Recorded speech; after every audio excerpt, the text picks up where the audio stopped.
meeting to order at 6 o'clock and declare board quorum is present. Tonight we'll have our invocation led by Mr. Dunn, and our Pledge of Allegiance by AP Boyle students. I think we have a video from them, so if y'all could please stand so we can pray and then do the pledges. Let's pray. Heavenly Father, Lord, we just thank you for tonight, Lord. We thank you for continuing to bless our community. Father, thank you for these guests that are here tonight. Father, thank you for the full house. It's awesome to see and to hear the excitement of everyone being able to get back together. Father, we thank you for this facility, for this group that conduct the business of the district. Lord, we just pray that you might direct us tonight, and we just pray that everything that we say and do will bring honor and glory to your name. For this we pray, in Jesus' name we pray. Amen. Honor the Texas flag. I pledge allegiance to Texas, one state under God, one indivisible. Go back a little bit. That's the only clue. Texas is maybe more important today. All right. We'll do this one. I pledge allegiance to the flag of the United States of America and to the republic for which it stands, one nation, under God, indivisible, with liberty and justice for all. Thank you, board students. Yeah, the first item is awards, achievement, recognition. I'd like to invite the board down to the front, and I'll turn the presentation over to Ms. Carla Presley. Good evening, Superintendent Massey, Board Vice President Schwartner, board members, staff, and our guests. Tonight we have much to celebrate in awards, achievements, and recognitions. Board members and Mr. Massey, let us begin with our first recognition. We will honor AP Boyle Elementary School. Recently, U.S. Secretary of Education Miguel Cardona recognized 325 schools as National Blue Ribbon Schools for 2021, including 26 schools in Texas. And it is with great excitement, joy, and pride that we share that AP Boyle Elementary School has been selected as a 2021 National Blue Ribbon School.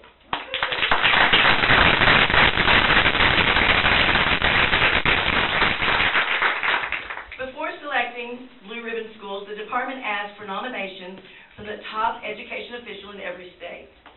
A total of 413 schools nationwide were nominated, based on the number of K-12 students and the number of schools in their jurisdiction. The schools are then invited by the Secretary of Education to submit an application for possible recognition as a National Blue Ribbon School. This lengthy and in-depth process includes rigorous reviews of previous and current school data by the U.S. Department of Education. This recognition is based on the school's overall academic performance and progress in closing achievement gaps in all student groups. The coveted National Blue Ribbon School Award affirms the hard work of Boyle educators, students, families, and community in creating a safe and welcoming school where students master challenging and engaging content. AP Boyle is among our state's highest performing elementary school in closing achievement gaps for student groups. In recognition of this accomplishment by the students, the staff, and the Boyle community, the Brazoria County Commissioners Court will honor the school on Tuesday, October 26th at their scheduled meeting. And the City of Lake Jackson will also honor the campus at their meeting on November 1st. Superintendent Massey, Principal Laura Morris, and selected Boyle leaders will travel to Washington, D.C. for the National Blue Ribbon Schools Recognition Ceremony, the 1st of November, where they will have an opportunity to network, share ideas, converse with U.S. Department of Education officials about the excellence in education in BISD. When they return home on Monday, November the 8th, Brazosport ISD will host our own recognition ceremony, campus parade, staff luncheon, and acknowledge the AP Boyle staff for their outstanding efforts in setting the standard for educational excellence throughout the country. At the ceremony, Superintendent Massey, along with BISD's Board of Trustees, will proclaim the week of November 8th, 2021 through November 12th, 2021 as A.P. Boyle Elementary School National Blue Ribbon School Week.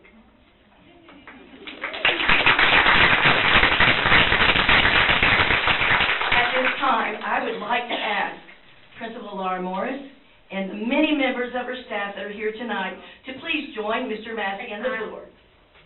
Please come on up.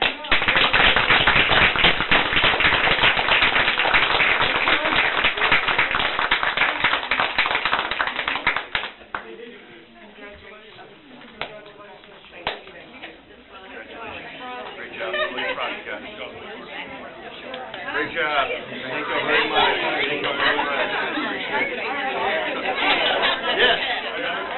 Yes, you tell me something. Yeah. My old stomping ground. Yeah.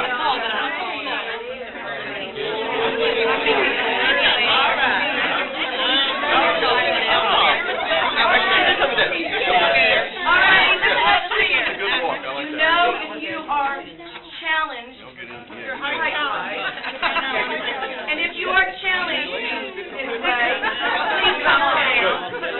Come on down. There's a lot of people behind that can't see. We need a couple rows down. You're still missing.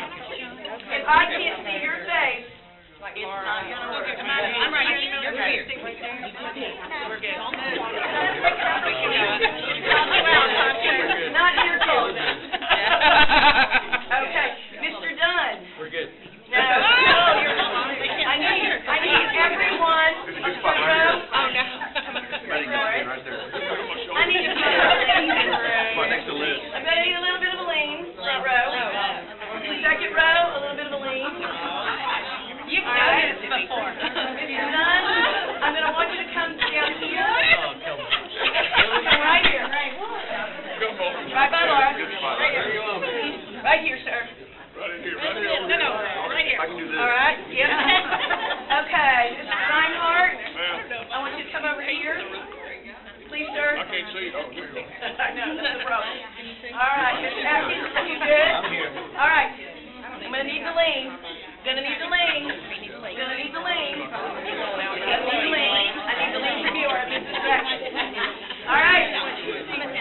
All right, everybody look here, please. Wait, Mr. Atkins, Mr. Reinhardt. We're just leaning. Don't make me. I'll All right, count three. everybody. I'll count three and I'll Hands take down, smiles up. 1, 2, 3, and another, and why not? Thank you.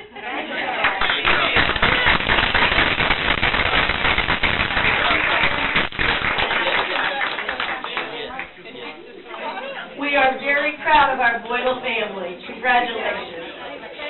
You'll have to stay for the whole meeting. That's a reward. Yes, that's a reward. I can clear a house, can't I?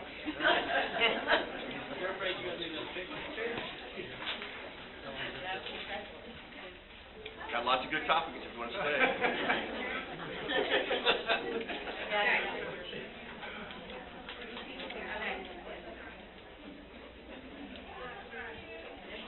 Well, it is definitely my pleasure to present the next recognitions. Finally, we have students in the house.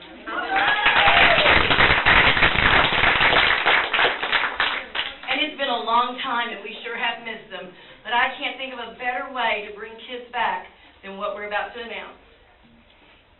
This recognition, we will honor 5 outstanding Brazelwood seniors who have been recognized by the 2022 National Merit and Achievement Scholarship Program for their exceptional academic promise. These students are placed among the top of more than 1.6 million students who entered the competition by taking the 2020-21 preliminary SAT National Merit Qualifying Test, or as we call the PSAT. Our first 3, Prisha Dalal, please come out.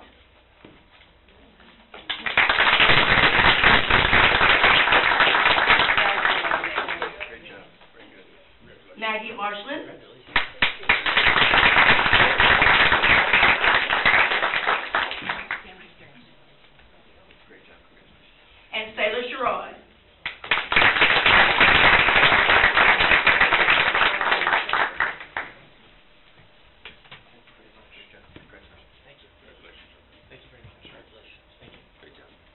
These three students were designated as commended scholars, having scored in the top 3% of all students that took the PSAT this past year.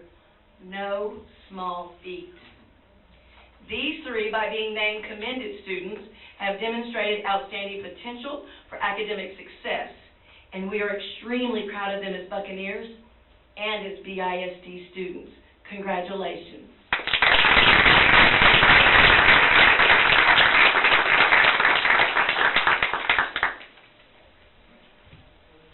Picture? I'm sure you did. That's my only. I commend you for that. 2, 3,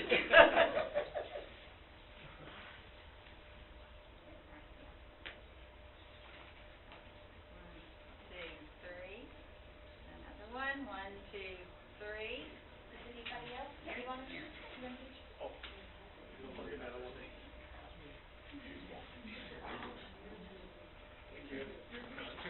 Congratulations to the commended scholars.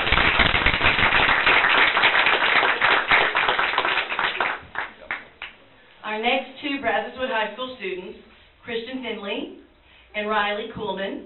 Please join Mr. Massey and the board.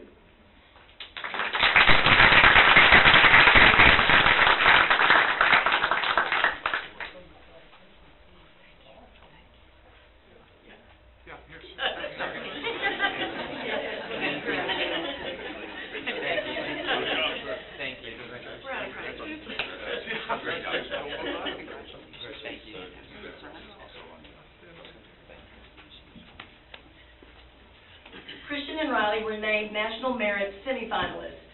As semifinalists, they scored in the top 1% of all students that took the PSAT, a significant achievement.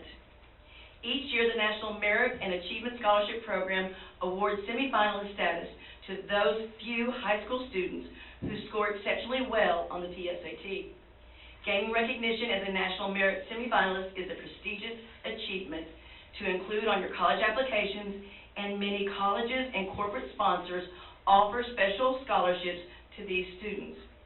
Christian Finley and Riley Kuhlman will continue in the competition for National Merit Scholarships worth more than $30 million that will be offered this spring. National Merit Scholarship winners are awarded one of three types of scholarships. One directly from the National Merit Achievement Program, others by business and foundation, and the other by colleges. Christian and Riley, we are very proud of both of you and applaud your exceptional academic achievements. Congratulations.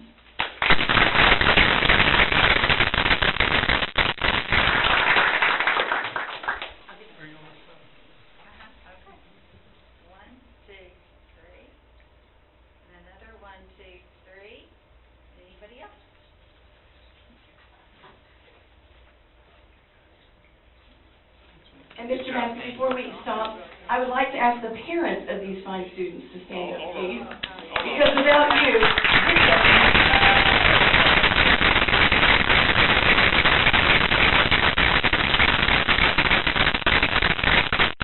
Thank you for sharing your students with us.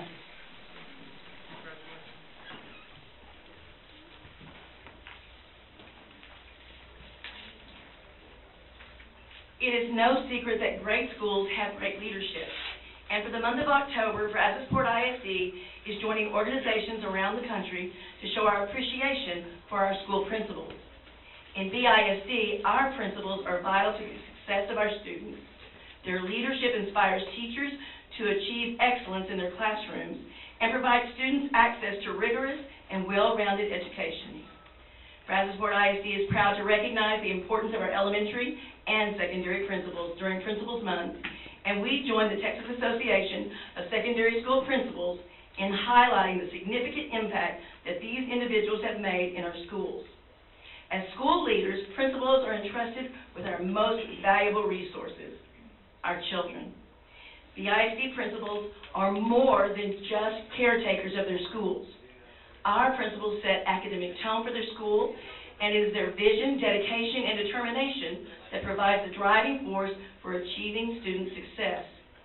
The motto of the Texas Association of Secondary School Principals is, above all, students first.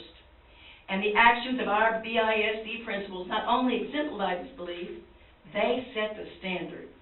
BISD principals, when I call your name, please join Mr. Massey and the board. From Stephen F. Austin Academy, Harlan Hopper.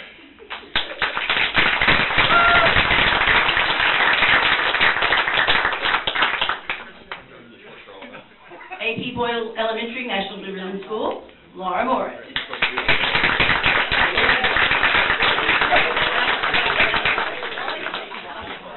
Beth Brennan Elementary School, Julie Evans.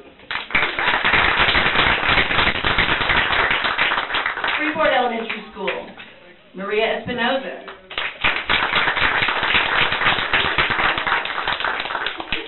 Madge Griffith Elementary School, Andrea Ham.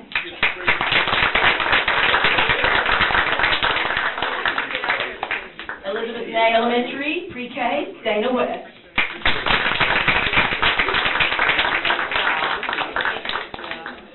T.W. Ogg Elementary, Christy Traylor.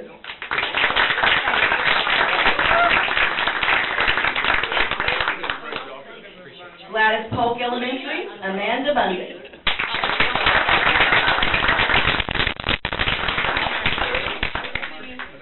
Roberts Elementary, Jennifer Nagel.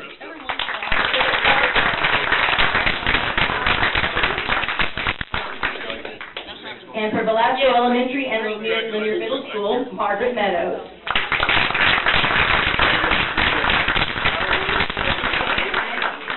At this time, we will take a photo.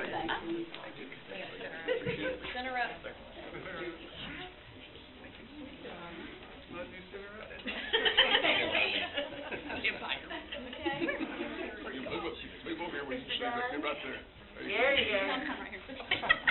Harlan? Yeah. Next step back. Margaret, step down. Oh, see. There we go. Just actors, if you'll come over a little bit. I need everybody to shuffle this way. There we go. Thank you. Right here. You sure? I'm sure. Right here. One, two, three, and another one. Yes, three. All right. Thank you.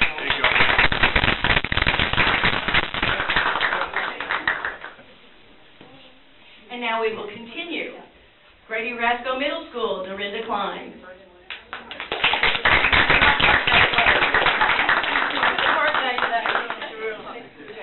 From Clute Intermediate, Tara Fulton.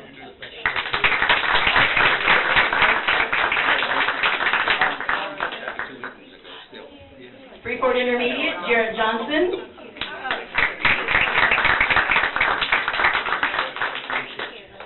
Lake Jackson Intermediate, Sherry King, mentor. Brazosport High School, Ian White.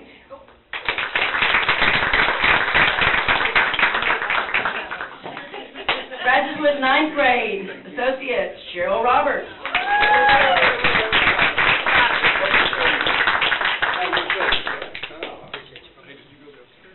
Brazoswood High School, Rita Pintavalli.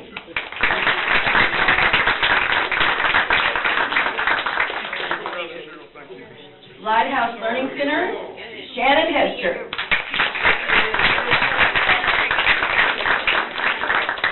Brazos Success, Fred Brown could not be here with us this evening, as those other principals could not either, due to some unavoidable conflict. Let's do a picture.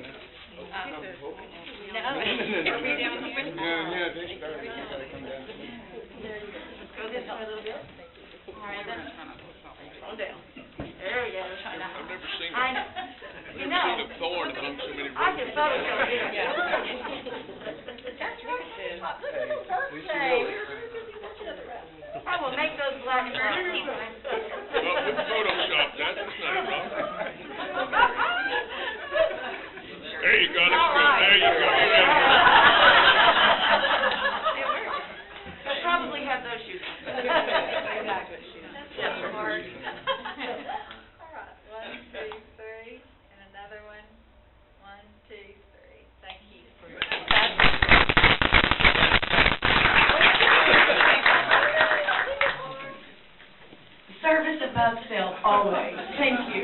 Thank you to all of our BISD principals for all that you do for our students and staff.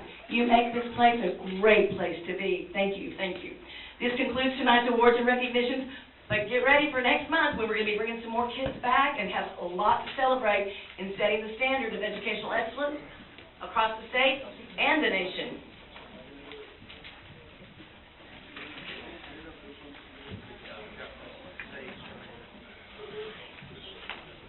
Up, Eddie. Patty's on.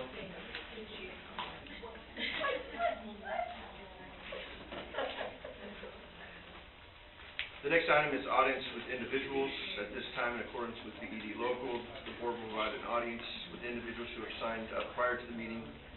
To address the board tonight, we have one, Mr. Brian Casey. Who'd like to come give a speech? Go ahead.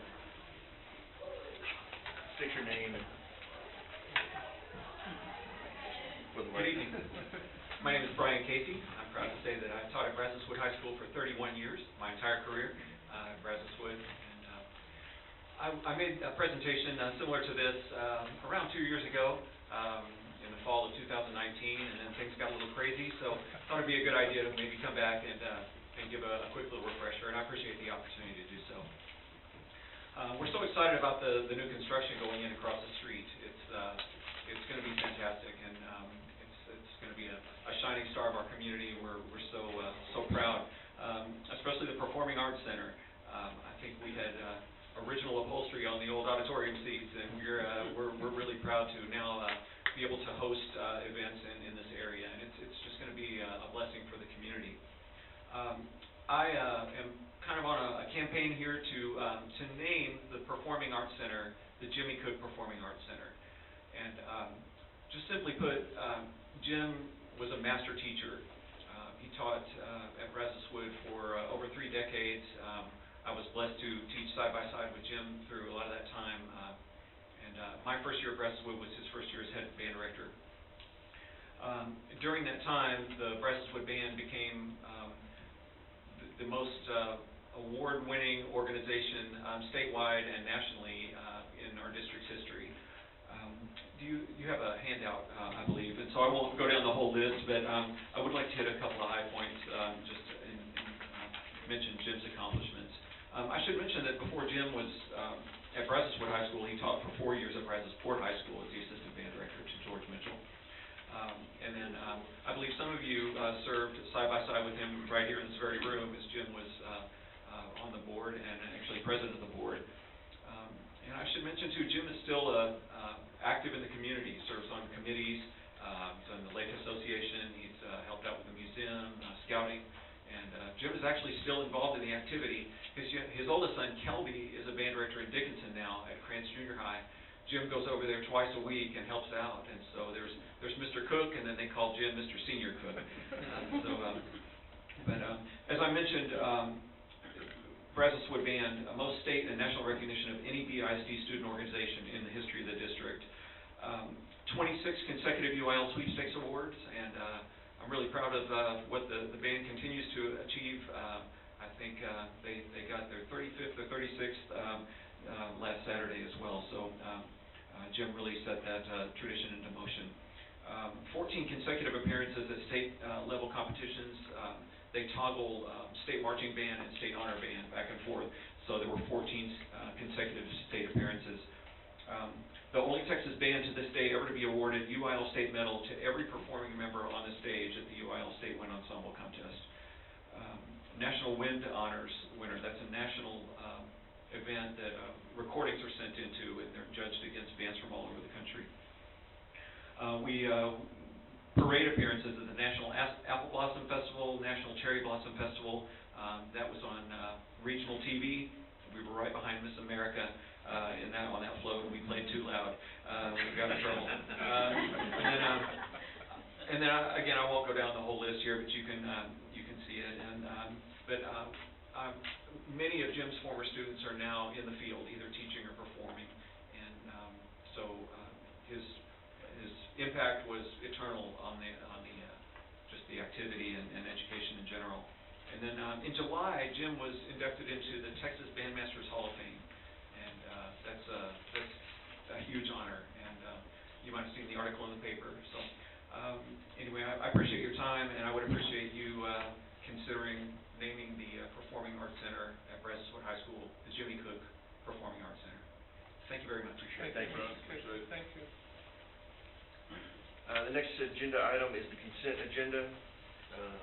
Are there any items that you would like to pull from the consent agenda? Move for approval. I hear a motion for approval. Of a second. I'll second. Second by Mr. Dunn. Motion by Mr. Reinhardt. All those in favor, signify by saying aye. Aye. All those Aye. opposed? Motion carries. Yeah, for those that don't know, we have, Ms. Patty Sayes is online, with us, zooming in. So, welcome, Patty. Thank you. Next action items, and public comments will be allowed before each vote is taken on each item. 7A is high-quality residency partnership with Inspire Texas Educator, certification by Region 4 Education Service Center.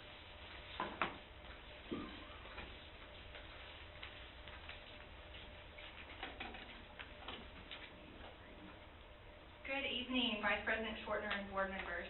I'm extremely excited to present to you tonight alongside Inspire Texas Educator Certification by Region 4 about a high-quality residency partnership. Over the course of the previous month, Brazosport ISD has been in discussion with Inspire Texas to build a partnership focused on establishing and implementing a year-long, high-quality teaching residency model for alternative certification candidates. I would like to take a moment before we get started to recognize the Brazosport ISD team and the Region 4 team supporting this opportunity. I'm with Brazosport ISD, Ms. Andrea Dixon, Talent Acquisition Coordinator, Ms. Rebecca Kelly, Chief Financial Officer, Ms. Brittany Rosenbaum, Director of Government Affairs and Alternate Funding, and of course myself, Christy Kirshner. At this time, I'd also like to introduce Ms. Rebecca Hampton, Senior Education Specialist with Inspire Texas, Educator Certification by Region 4, and she will take a moment to introduce our special guest from Region 4. Turning it over to you for a quick minute. We're honored to be here, and thank you for having us. I would like to introduce Dr. Robbie McGowan, the Deputy Executive Director of Support Services at Region 4, Dr. Renee Ruiz, who's the Director of Inspire Texas Teacher Certification, my teammate, Dr. Hayden McCorder, who is also Senior Specialist at Region 4, and we have gotten an opportunity to get to know these fine folks. So I'll let Christy talk a little bit more about that. Thank you for being here. Thank you, Ms. Hampton. Board members, at your seat, you have 3 documents that contain information that we will be discussing throughout this presentation. You have 2 high-quality teacher residency model infographics for you to reference, and a detailed list of thought partners and study participants that will be referenced later on in our presentation. Since 2014, Texas has seen about a 27% decrease in the number of newly certified teachers entering the field of education. With that in mind, I want to take a few minutes to provide an update of where we are at BISD in regards to our talent acquisition strategies and why we have to be as creative as we are in setting the standard. In the 2017-2018 school year, the Board of Trustees approved positions that the Human Resources team could utilize to hire top talent ahead of attrition in high-need certification areas. These positions are also known as the GHOST organization. HR has utilized this organization to hire top talent in elementary education, secondary math and science, special education, and CTE roles. In addition to the GHOST organization, funding has been approved to implement a locally developed Grow Our Own program. This program allows paraprofessionals currently employed by BISD to apply for tuition support to complete their 4-year degree in education, or the second pathway, financial support for an alternative certification program for paraprofessionals who have actually already completed a 4-year bachelor's degree and meet the requirements of an alt-cert program. The most recent initiative, and the one of topic tonight, it has been added to BISD talent acquisition strategy, is the implementation of our paid internships or clinical teaching.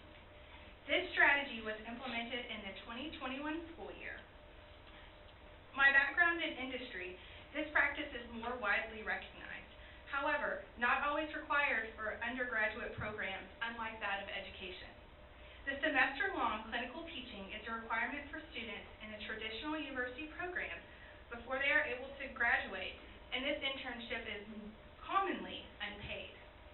The Board of Trustees at Brazosport ISD recognize the importance of student teachers having the opportunity to dedicate themselves 100% to their clinical teaching experience without having the need to work a second job at night or on the weekend during this important time. The clinical teaching experience has the potential to further develop future educators and to set them apart from their peers. As we have engaged with other districts throughout the state, these opportunities I just shared with you are definitely not the norm, and is a perfect example of how the Brazosport ISD Board of Trustees values the importance of recruiting top talent, developing future educators, and their commitment to setting the standard. So a special thank you to each of you.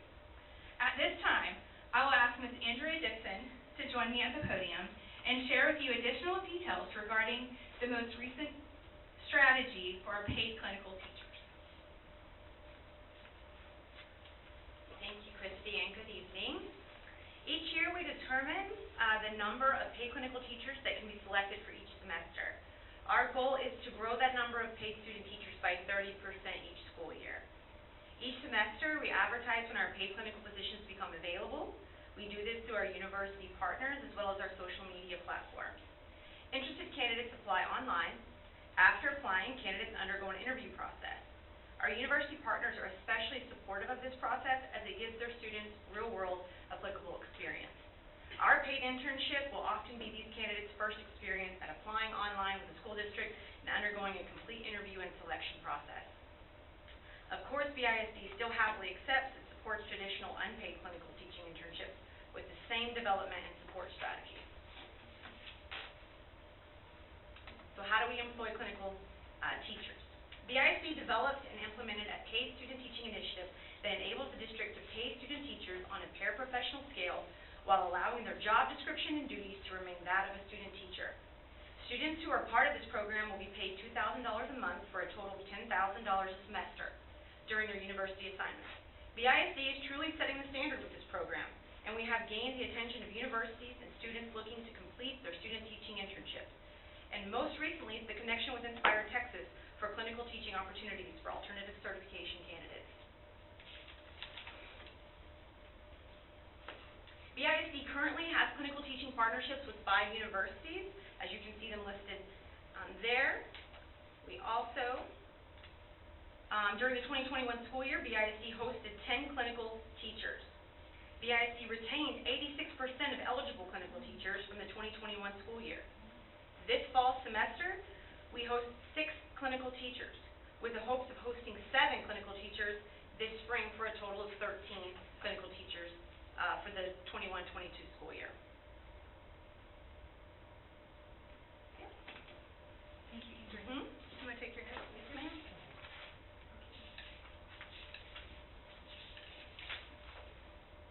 Before we move on, I would like to take a moment for you to hear from some of our past and present clinical teachers selected for the paid internship.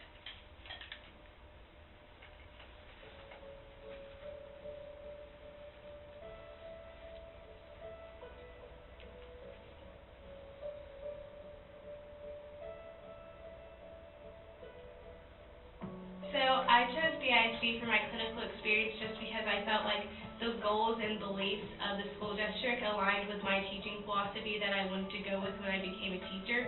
I took an untraditional route to college, and I was a stay-at-home mom and did college at home in my spare time. So when it was time for me to go back into the work field and look for a place to land, BISD was at the top of my choice because it was a paid internship, and that's not something that you can find anywhere else.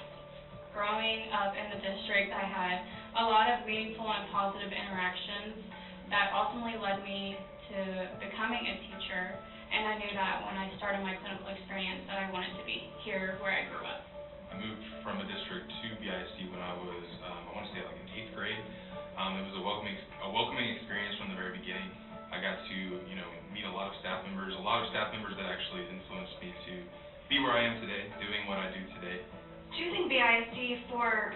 clinical experience was a great choice because when I came, it was nerve-wracking in my parts, but the family that I came into at BISD was amazing. Everybody has been so welcoming. The moment I stepped foot on the campus, the staff was so positive. I always felt like I was a part of the team. I was included in every planning meeting, every staff meeting. I was there every day that teachers were there. It's been an awesome experience being able to actually be paid to do the work that I'm getting to do, because I was afraid that I was going to have to find kind of a supplemental position to be able to do alongside this, and I thought that was going to be really difficult to balance and juggle with all of my studies and everything. Not only am I getting paid, but my daughter has the opportunity to have half-price tuition for pre-K, which has been so helpful. It was also a great experience because I got the opportunity to have the preferred employer partnership, so I could have housing at a reduced rate. So that was an opportunity I really wanted to jump on because I got to be immersed fully in the BISD community. You should absolutely choose BISD as your spot to do clinical teaching because there's just a team of people that work with you on campus, but not just that, above that. The district, everyone that I was in communication with just led the way. There was never a question of what should I be doing, am I doing things correctly? It was support the whole way through. My mentor teacher was absolutely fantastic, and the whole experience was out of my comfort zone in the grade level that I was in, but it was the greatest decision I've ever made, and it's landed me here I am now, so that's something that I'm so grateful for every day. They want to see you grow, they want to see you get better, and eventually they want to, let go of you and be able to see you flourish in a role that you are actually getting to teach your own classroom. So for anybody that's considering going into the field of education, there's no better place to go through than Brazosport ISD.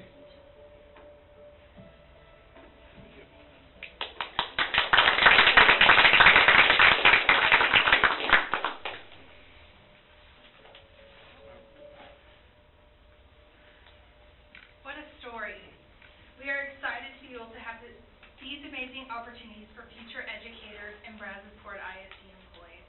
I also want to take a moment to recognize Ms. Dixon for her contributions and dedication to this program and the BISD clinical teachers to ensure their experience is one to remember. Sorry, she's amazing. Now I would like to introduce you to the topic of tonight, the high-quality residency partnership opportunity that Inspire Texas has proposed to Brazosport ISD that will greatly expand the paid clinical teaching strategy. The purpose of this strategy is to leverage a network of national resources to support local efforts to grow sustainable, affordable, high-quality teacher residencies that strengthen novice teachers and support schools and districts to develop strong partnerships between teacher prep programs and districts to support innovative staffing models to fund these residencies. This work is undertaken to achieve the goals of a grant that was awarded to Prepare to Teach and Bank Street College of Education by the Bill and Melinda Gates Foundation to support innovative staffing models to fund teacher residencies. Prepare to Teach believes that all aspiring teachers should be well prepared for success in the classroom. And that means having the support necessary to participate in high-quality clinical practice that allows candidates to explore the complexities of pedagogy, to apply theory and research in diverse contexts, and to reflect on their own learning and development. Prepare to Teach develops sustainable streams of public funding to support high-quality teacher preparation that brings practice into conversation with pedagogy. The result is teacher preparation that's built to last, thanks to a focus on partnerships and sustainability. At this time, I would like to invite Ms. Rebecca Hampton to the podium to share more about this partnership opportunity and why Inspire Texas has chosen to partner with Brazosport ISD.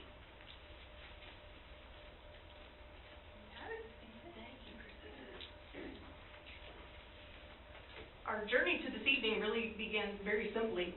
We were pursuing a conversation. We had an opportunity to hear Mr. Massey address the Region 4 area about this innovative talent acquisition strategy, something to be celebrated in our region and in our state.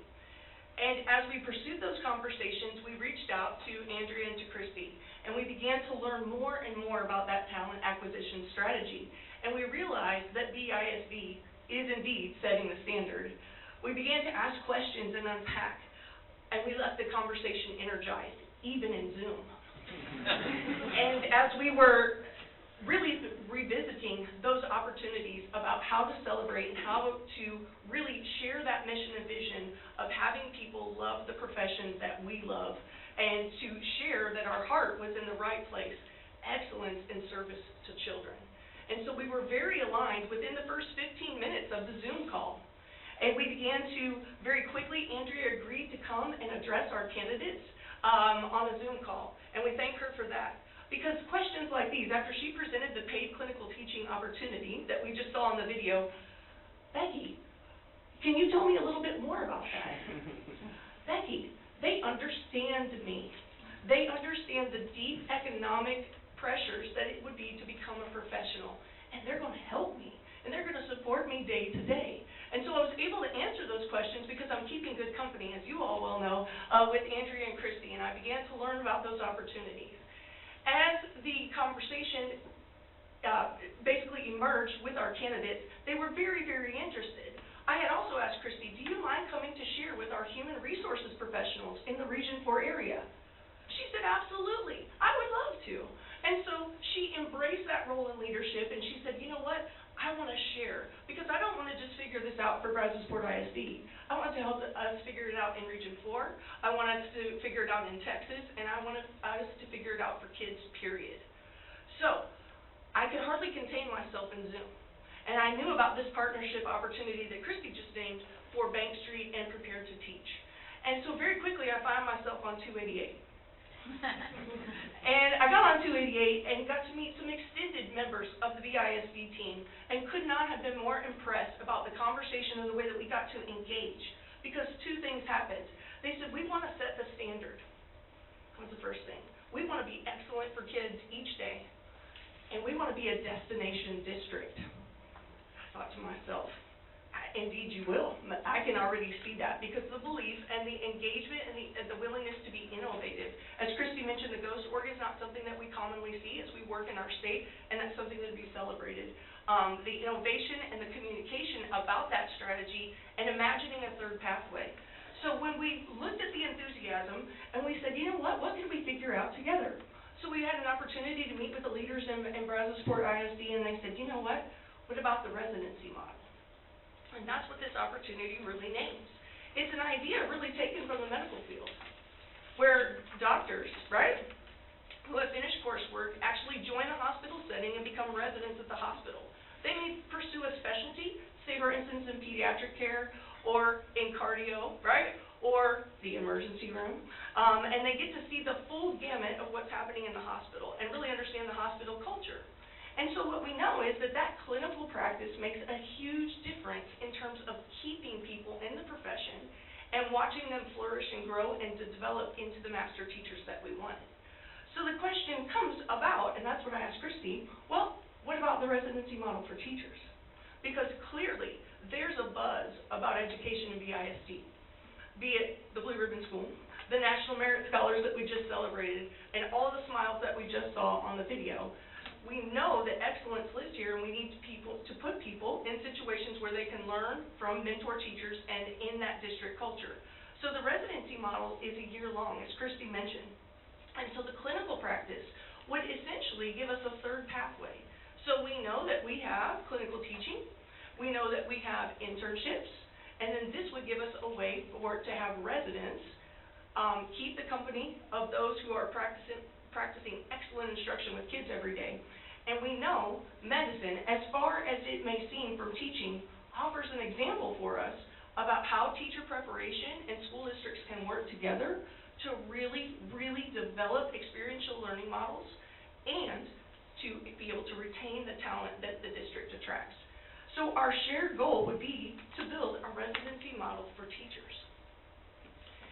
Now, the best news is we're going to get to build it together should we be given the opportunity. And the partnership goal would be the resident cohort models.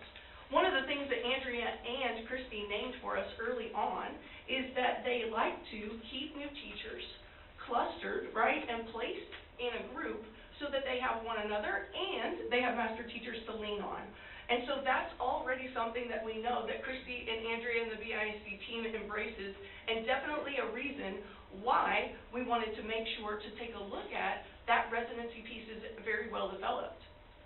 So for the cohort model, we would be looking to initiate a new cohort of at least 15 residents in August 2022. So we would have this opportunity to learn together, to ask the questions, to imagine, and to be able to develop something that helps our kids and helps our profession in the long run. The other thing that we wanted to do is to really take a look at the funding related to the resident cohort model. What the research is telling us is that it's an excellent model, but we have to figure out how to fund those particular models. In BISD, as you just saw, the deep understanding of the economics to become a teacher is already figured out for the GHOST organization. And so the more we learned, the more we were able to see an alignment for the partnership goal number 1. The other thing that happens is that in this particular network, should we be able to join as partners and teammates in this work, is to be able to develop a strategic plan. As Christy said, we want to develop a plan where the initiative can live and breathe on its own, and that we can sustain it for a long period of time.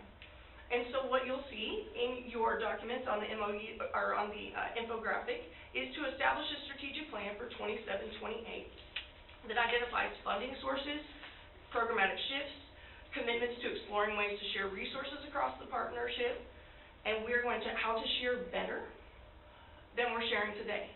I think Rebecca said it best, and I haven't forgotten. She said, we want to make sure that our $1, if it can do 2 things, we would like to learn more about that. And I said, Rebecca, you're absolutely right. And I said, we would like to learn that with you, because her expertise will help guide us in that process. So I haven't forgotten, Rebecca. So that's one of the partnership goal number 2 that we have here, is to be able to sustain it and to develop a model that can live and breathe in Brazosport ISD. It can be unique. It has to make sense here, which is why the experts are all around us to guide us on the process. The other part of goal number 2 for the partnership, as we're developing a plan, is to be able to target one or both of the following. In initial conversations, or preliminary conversations, the team, the extended team that we were discussing, which one would make the most sense. And so Christy and the team decided that the shifting 80% of the program's preparation, that would be Inspire Texas responsibility, where Brazosport ISD would help us design the selection criteria for residents. They would help us interview those folks. Currently, we have 400 people in coursework, training and learning how to be a teacher, and so we would be able to communicate what we're looking for, what certification areas might be needed for those residents, and eventually, over time, our aspirational goal would be to shift 80% of the folks that we're turning out in the residency model to the districts so they can experience BISD, so that they can learn and stay. As the gentleman was mentioning, 31 years teaching in Brazosport ISD. You can stay right here with me. Okay. So I just want to pause just for 1 minute, now that Ms. Hampton has introduced the partnership goals, and I really want to discuss some feasibility considerations that our internal BISD team discussed as Region 4 has kind of shared all this wonderful information with us. And the BISD team viewed internal resources to better understand our ability as a district to meet these requirements, outlined in Goal 1, which is to locally fund 15 residents per year with a salary equivalent to at least a full-time substitute teacher, with 40% of that necessary funding identified from recurring, budget-neutral, sustainable dollars. As Ms. Hampton shared, over the course of the next 8 months, we will be working together to develop this strategy. And just with a quick look, we went straight to the GHOST organization, and we realized that the GHOST organization is utilized for the exact same thing, to hire top talent ahead of attrition in high-need certification areas. And so the initial use of 5 GHOST organization positions would fully fund 15 residents outlined in Goal 1 and would actually allow Human Resources to have a total of 20 certified candidates in the pipeline for staffing purposes. So it would basically be able to double that ghost organization under this model. Okay, Ms. Hampton's going to share a little bit more about the related work. So the residency models and the related work across the nation really is a national conversation. And what we see across the nation in New Mexico, Colorado, New York, Illinois, Tennessee, and California is the same acute shortage that we're experiencing in Texas. And so what we want to really name here is that there's a variation of thought. So not all residency models are the same based on the local context. And so the diversity of thought, the ability to ask questions of people who are making the residency model work right now is something that we can lean into as we begin our learning process and really take a look at what's possible for our profession, what's possible for our kids. And what we really wanted to name here is that the teacher residency models have currently moved to Texas. All of the teacher residency models at the moment are living in higher ed institutions. And so in Texas, what we really wanted to look at is what we could do with alternative certification candidates as well to complement the candidates that are coming from higher education. The teacher residency models vary with local context, but what it allows, what the high-quality residency model will allow us to do as teammates and as partners, what it could allow, is you can see very prominently the setting the standard Brazosport ISD in the middle. And what surrounds Brazosport ISD are all of the supports and networks to be able to lean into resources, take a look at how we can share more effectively, take a look at how we can leverage the knowledge across our nation and in Texas about how residencies could look and behave in Texas. So you can see that Inspire Texas would definitely be one of the supports. We would design together as teammates how you want to select residents and when that process, how that might look and behave. Then you can see the state of Texas. There's going to be a community of practice for the Texas residency model. There are higher education institutions and also local school districts in Texas that are engaged in this work. Then what you'll see is the Bank Street College of Education. Those are the leadership networks where they have actually been leading a lot of the residency work across the nation. We would be able to lean into some of their tools. I will have to tell you that I am not always excited about every spreadsheet that I see. However, they have some planning tools for the residency model and for monetary that are very exciting. And so Rebecca's eyes lit up as we were imagining what it could look like. And that's the excitement and enthusiasm we really felt from the beginning of the conversation. The Bank Street College of Education provides those tools to think differently, to look at how we can reallocate, what simple shifts could we make to make things possible for our teachers and for our kids. Then the other piece of support that you'll see is the Prepared to Teach. They host community of practice meetings that include topics on how we can work more deeply together as an educator preparation program with the school district so that we can be true partners and actually call and say, oh my goodness, here's what we need, right? Here's how you can help us, and how to articulate that in terms of the residency model and how to articulate that with the funding sources. The other thing that you'll see that's going to surround us in support of the model is the national community of practice. And so it puts us would give us an opportunity to be into a national conversation about innovation and how that looks and behaves. We couldn't be more excited that Brazosport ISD is in the center of that, with all of the outcomes that we're looking for would be the 15 residents to begin in August 2022. One of the opportunities that we have within the partnership is to create shared commitments and visions so that we can actually identify what's going to be the most helpful, what schools, what certification areas to put Brazosport ISD in the driver's seat in terms of what is needed and what would be the most helpful. The other thing that will happen is the ability to create effective communication structures, not only in the Texas community of practice, in the Houston area, and in the state.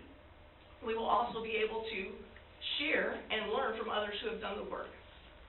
The other thing that we want to make sure that we do is to surround the candidates with support. As you saw on the video, I have to almost need a Kleenex when I watch that, because it's so well done, and it tells the story that our newest professionals experience every single day and every effort that's being made to make sure that they have the support they need when they need it.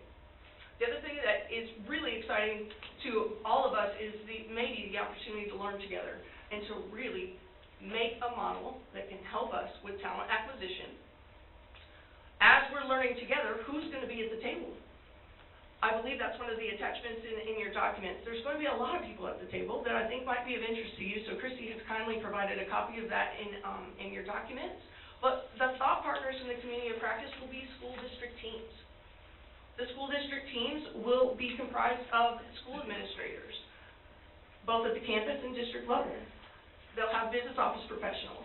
They'll have educator preparation programs, professional organizations, also state education departments. You'll see on the list there are officers from the state of Louisiana that actually participate in this community of practice so that we can learn together. The other thing that's going to happen in the community of practice is going to be facilitated, as we mentioned before, by those two organizations at the national level, Prepared to Teach and the Bank Street College of Education. We know and hope that Brazosport ISD will be studied as an exemplar, as it should be, because it is innovating currently, and we hope to expand that conversation. So I'd also like to take a moment to share some future benefits of this partnership that will present themselves as a result. For example, future funding opportunities and grants, training and development resources supporting the initiative and development of novice teachers, and then the national relationships that we will continue to build as a district. As you can see, our team in Region 4 Inspire Texas is extremely excited about this partnership to further grow and develop future educators and work together to continue to set the standard. Brazosport ISD administration recommends that the Board of Trustees approve the partnership with Inspire Texas Educator Certification by Region 4 and authorize the superintendent or designee to execute the related MOU. I would also like to take a moment to thank Region 4 and Inspire Texas for joining us tonight. And I'd also invite you up to the podium if there's any comments or statements that you would like to make before we open it up for questions. Mr. Miguel? Turn it over. I don't have really anything to add. They did a great job presenting. Just want to say, partnerships are most successful when core values align. And Region 4 has core values of innovation and excellence, and so does Brazosport ISD. And so we're just really excited about this opportunity. So appreciative of the ability to have these conversations. Thank you. So at this time, I'd be happy to answer any questions or the team that presented as well that you may have. I'm sure we have a few. What is Inspire? So Inspire Texas is actually an alt certification program that is a part of Region 4. So It's an organization within Region 4? Is it a committee? Is it a group? Is it a separately legal entity? Is it fully funded? Yes, it is our educator preparation, state-approved educator preparation program through Region 4. Does each region have one, or is that just a Region 4 thing? Not every region of the 20 regions have one. Actually, Region 4 partners with several regions throughout the state. Okay. All right, thank you. And they're nationally recognized, state-recognized, high accreditation. Just didn't know how they fit in this. Mr. Mannion? Mr. Reinhardt? I noticed on the list, there's only one school district in Texas. Ector County is the only district on the list. Is that correct? Yep. There's actually other partners that are in Texas that are partnering with other higher ed, so other universities. University of Houston has a school district partnership. Sam Houston State University also has a school district partnership, but they are actually focused on the traditional graduates coming out into a residency model, and while this partnership would actually be the first in Texas to partner on the alt certification pathway. And, one other thing I mentioned, we're talking about other states being part of this. Do the other states have the same teacher preparation requirements that we do in Texas? How does that work? Is that? No, sir, it all varies. So the requirements are state by state, as you're aware. And what this team is doing across the nation is actually looking at what does it take to develop a teacher, to ensure they have the support systems, to ensure they stay engaged in education. As many of you know, after 3 and 5 years, we do see professionals exit education. And so kind of creating that best foot forward in the year-long residency program, truly supporting them, is what's truly going to keep them engaged. So we're all working together to build that program, however, within the requirements that vary by the state. And one other thing, in our state, I visited with you about it. I had a very, very dear friend who wanted to student teach at BISD, and she's graduated from A&M and was not able to do that. I hope in this program that there's a way to connect with A&M and see if we can get into their program, so we could have folks go to A&M in Texas and those places that want to become educators, and not just Sam Houston and Stephen F. Foster. I'm a Jack, and I don't like Sam Houston, but that's all right too. But I think that's important to get those schools involved as well. So I can just add, this partnership is actually running simultaneously with our university partnerships, so those partnerships will remain. We are challenged with a logistics perspective with universities for them to have local supervisors for their students in our area. So Ms. Dixon continuously partners with those universities and opens those doors. She's actually an adjunct professor with Stephen F. Austin, because they actually told us no as well and gave us that opportunity. So she's an adjunct professor for SFA, so we can have their students. We're doing something very similar with Texas State, and we are going to continue those conversations with other university partners, so we can continue to open those doors. At the same time, having this partnership with Inspire Texas to truly build the ALT certification pathway as well. Axel.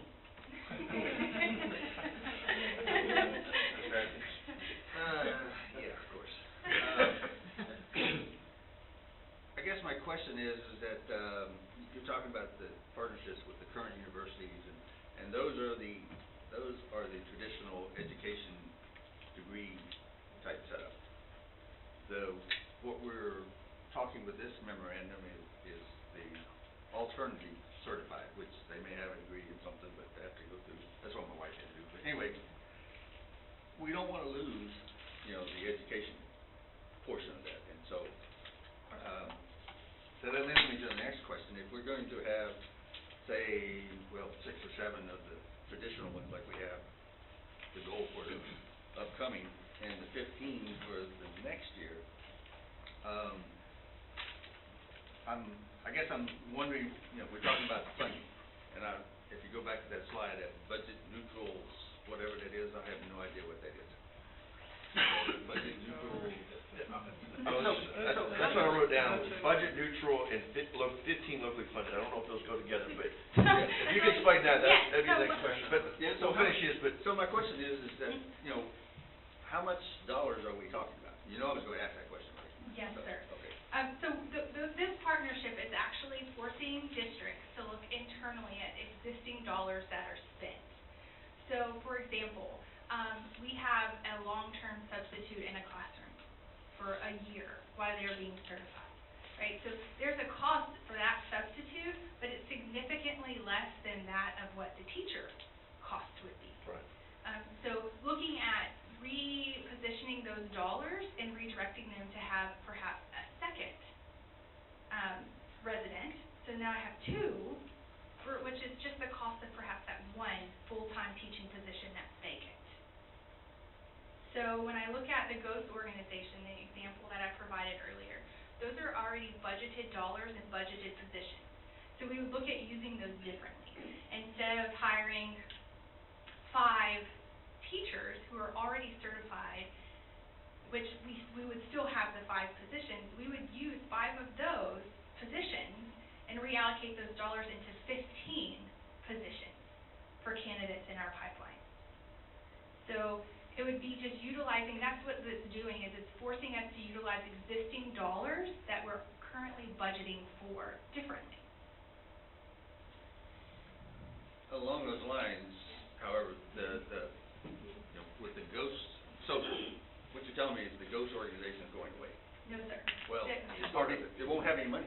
No, And so we'll let me expand jump in. We budget $650,000 a year for 10 ghost org positions. And so we'll keep those 10 positions, but we don't ever have all 10 Right. positions filled at the same time for the entire year. So we're really not spending Correct. the $650,000 that we have budgeted. So we will reallocate a portion of those dollars to help offset the cost of this residency program. Well, my position's been all along is that we have some way, somehow, you know, this great teacher shows up, and, you know, and that was the reason for the ghost, that, okay, let's put, because we're gonna be able to use them. You know, that's not about a long-term substitute can be, you know, could be used. So, you know, I just wanna make sure we don't get rid of those positions, because I think, you know, they work pretty well. Yeah. Yes, And sir. so, We will keep what them. a great idea. It was a great idea, yeah. Sorry about that. But, you know, that's my concern. So I'm still back, okay. In addition, if we have these 15 alternatives in this cohort, I think we're gonna have to have a role or two or three of a mentor that maybe does nothing but mentoring. So, you know, that's gonna be, you know, an added budget item too. So let me add to that, if you Because I don't don't, mind. yeah, I guess what I'm saying is, excuse me, but, you know, we've got all these, student teaching guys, but I don't know, that's not the right term now, but anyway, that's close enough. That, you know, need some help, they need some oversight. And you've got, you know, this great teacher who's kind of been the mentor, and so, you know, there comes a point where I think you get filled up, and so you may need a position or two to, like Andrea's, you know, from overseeing them, in some manner, so, because has that been done? So that's the exact conversation that we had with Inspire Texas and with Ms. Hampton, is just talking about how we would all bring our resources to the table. And one of the ideas while we're going to work through this strategic plan and develop this, Region 4 has supervisors, or Inspire Texas has supervisors that are responsible for supervising their candidates when they're in the field. And so if we have a group of 15, those services and that supervision will be able to be potentially provided by Inspire Texas in district. And so that's an additional person that potentially, that's not funded by Brazosport ISD, but those resources would be leveraged from the ALT-CERT program to support those candidates as well within our district. I guess my question has always been on the alternative certification is that, you know, I think we need to be very careful in choosing, which I think we will be. Because, you know, these people don't have the 4-year education classes, et cetera, and how close they are and all that. So, but with 400 in the program, you know, yeah, we ought to be able to, come down to 15. So, yeah, I would think so. So, do we know what an overall budget for this program would be? About $300,000. We'll pay them about $20,000 a year, and at 15 of them, it would be about $300,000 total cost. Total cost per year? Yes, sir. So, with... It's not additional, Ms. Randall. It's not additional. So that cost would come from the sustainability, or we would build that cost into the sustainability plan using 40% of existing funding, at least 40%, if not more, of existing budgeted funds. So we're not asking you tonight to approve additional funds for this program. We will be able to do it with dollars currently in the budget. From the ghost position. From the ghost position I would like to just, Ms. Hampton spoke about some of the like financial tools that Rebecca was really intrigued by. I provide that example for the ghost work just because it's something tangible that we're all used to working with. The resources that we'll work through by Prepared to Teach has many of financial calculations and tools for us to look at.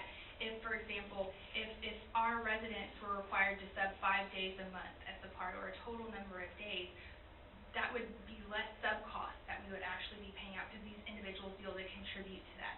So I use the GHOST organization only just as a feasibility example, but we will also continue additional conversations in utilizing the Prepare to Teach resources to look internally at other opportunities that will be a part of our strategic plan So is for this, current funding. is the substituting the long-term and et cetera that you're talking about, are we utilizing, is ESS utilizing some of these groups that we have, a teacher, a ghost position, or, you know, I mean, are they just going out to their normal? So substitute? ESS, our substitute partner, is utilizing vacant positions. So we have approximately 15 long-term substitutes in an alt-cert program today.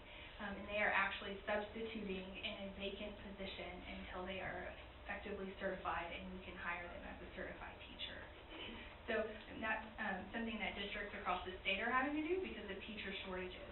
And I'll also share with you, Mr. Atkins, you were talking about, alt-cert programming. The number of candidates per year are actually significantly larger through an alternative certification program than what of the universities are producing.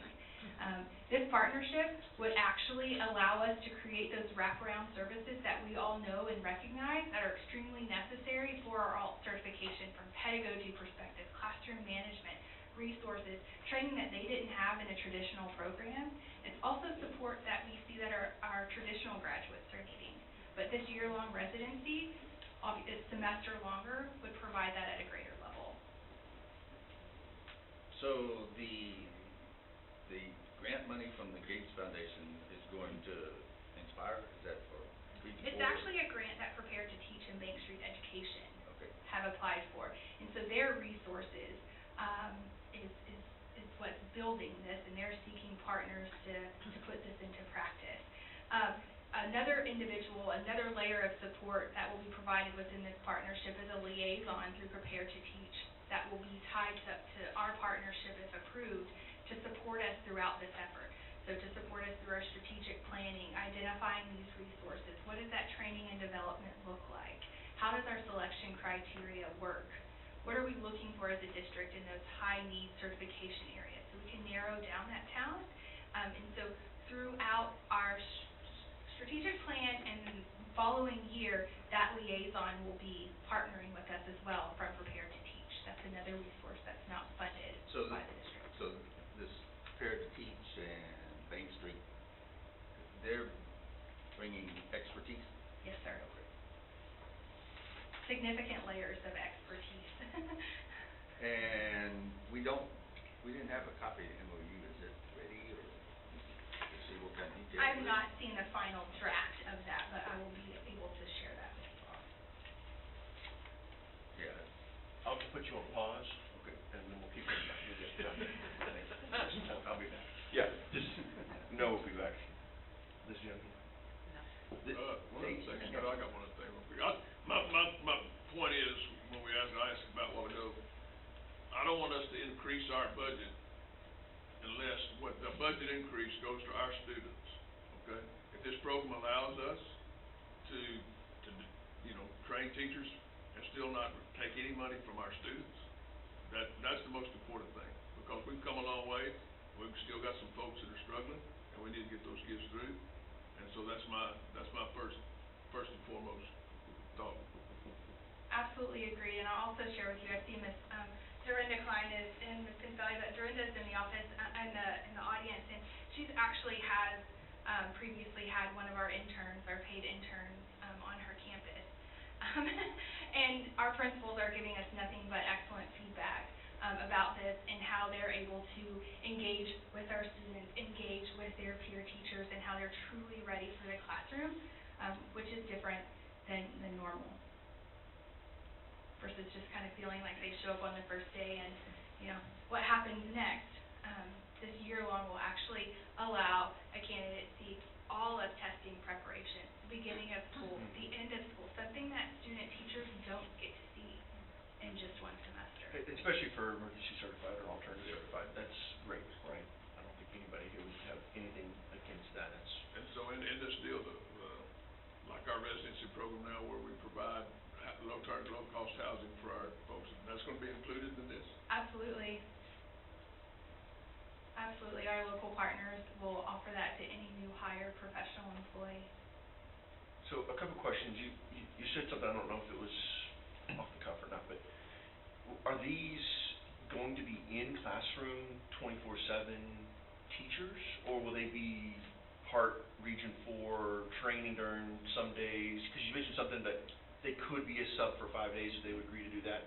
So does that mean they're not going to be assigned to second grade math at Best Brandon for a full year? It will follow our current process. So currently, our student teachers have requirements that they have to spend so many days in the classroom with a certified teacher, engaging in instruction, completely owning instruction. But they also have some requirements that are out of district back with their university, and so we allow them to do that for their development as part of their university program.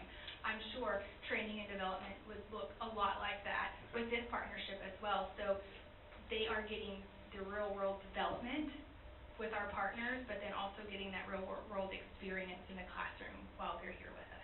Are these, what stage in the alternative certification process are they when we'll be getting them? Have they just started? Is this step 1 or is this step 5? What is, I don't know how many This steps there will are. really be step 1. They'll have, you want to answer this, you know more about that program. Yeah, absolutely. I think that's a great question. So everyone is degreed, so, Right. And then they have to complete what's called pre-service training, which is all their pedagogy and how to teach and how to reach diverse learners, what supports kids need. And they have all of their quote-unquote exams, their content exams, completely finished before they could ever be considered for an opportunity like this. So what they would have, what the requirement that remains for them to finish is to go out in a clinical experience, a practicum experience in a school district, and that would be that requirement. And as Christy mentioned, we are more than willing to make sure that the training isn't time away from second grade math, or that it's embedded in the school day and in what's happening in BISD. With that said, would it be possible for that training to be in district rather than come to Region 4? Indeed, yes, sir. Well, I think I'll probably get the superintendent and I are both the only two that probably been through student teaching. Too late. You do? Oh, you're Hey, now. The situation I'm trying to make is, I will tell you this, what we've provided this year is far and above anything that anybody in the last 15 years, 20 years, 30 years probably got in student teaching. I think Danny will agree with that. But I think it's important that we continue that, but I just want to be sure that we don't lose focus on everything else we're doing while we're here. This is a great program, I think, but I think at the same time, we've got to remember that there's 11,000 kids here that need a shot, they need some help. And I'll tell you that our teachers who are selected to be mentor teachers, this is the greatest gift we could give them for a semester or perhaps a year long on this program. It's the I agree. greatest gift. They're already signed up, wanting to know if they're going to get to be one next semester.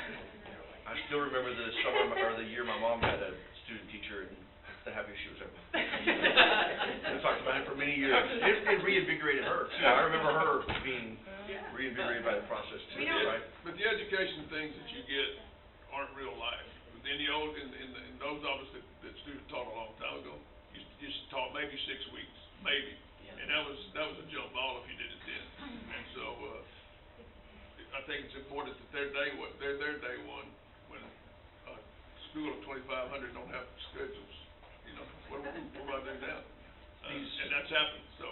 At Meet the Teacher, all of those experiences would be a part of it. Yeah, 100%. All right. How many of the 400 are all the 400 in a program or identified by y'all, or how?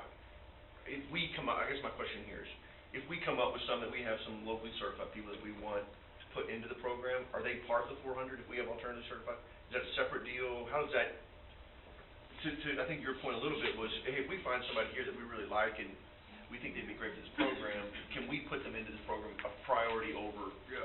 Right, so just like our Grow Our Own program where I shared we have students who go finish their bachelor's degree and go into alt cert, we would direct them to Inspire Texas to that program. They have to meet all of those requirements and such, but that was part of this partnership. We would also want to send our current employees through that program and be a part of this for their clinical And they would be residency as eligible well. for this too as well. As long as they meet the requirements. Sure, of course. So, and part of our MOU, we have priority to make that decision, say yea or nay, that we really want our local ones over someone from New Mexico. I assume? Yes, yeah. Listen, I've been on the board now for 8 or 9 years. Education knows how to complicate things. And going into this, I got the blaze. I think this is great.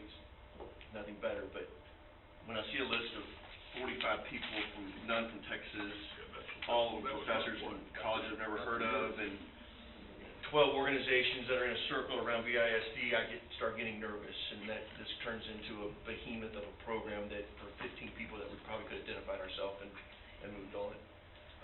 And so that makes me a little nervous. It gives me a little hesitation that I didn't have going into this probably before tonight. Obviously, I thought nothing more. I'm a big fan of paying teachers, student teachers. I think it's super important. I think the things we're doing for housing is unbelievable. So I see the benefit of it.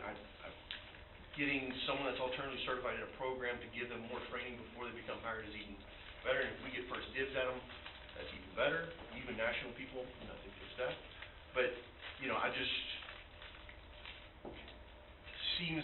seems like a little bit more than what I was initially going into. And so that gives me a little pause. Yeah. Can I share with you To be just honest. really quickly? So, we talked about that list, and then earlier Ms. Hampton mentioned other actions that are happening in Texas with higher ed partners. And three of those districts that are also at this table and would be engaging these conversations and learning is Aldine ISD, Spring Branch, and Klein. So they're engaging with Prepare to Teach and a university partner, like we would be engaging with Inspire Texas and Prepare to Teach. What, three of them? Aldine? Aldine, Spring Branch, and Klein. This is a 5-year commitment? Is that what I'm saying? So we'll be creating a strategic plan for 5 years. Our MOU will actually go through the end of 22-23 with Prepare to Teach. So, what are some of the, I noticed that some of the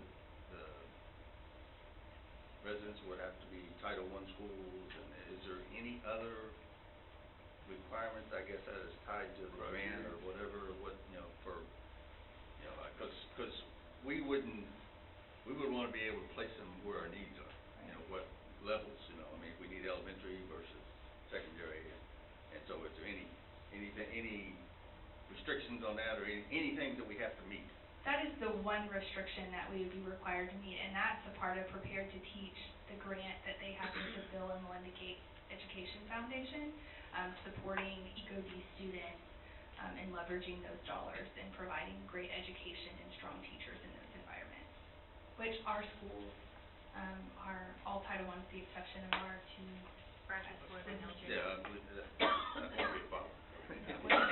So it's listed, but that just because that is one factor that we would need to consider. Yeah, and it says one, not more than 3, so we could place a cohort within all levels, elementary, middle. Can we use Title I money for this too? We're exploring that as an option. I don't know why we couldn't, the same as hiring. Some of the things that we do for that too as well. So that's part of this next year, like this next year we will, after we engage in this partnership, we will work through that strategic plan and the sustainability, including the reallocation of the dollars as part of the plan. We wouldn't have our first set of cohort interns until the 22-23 school year.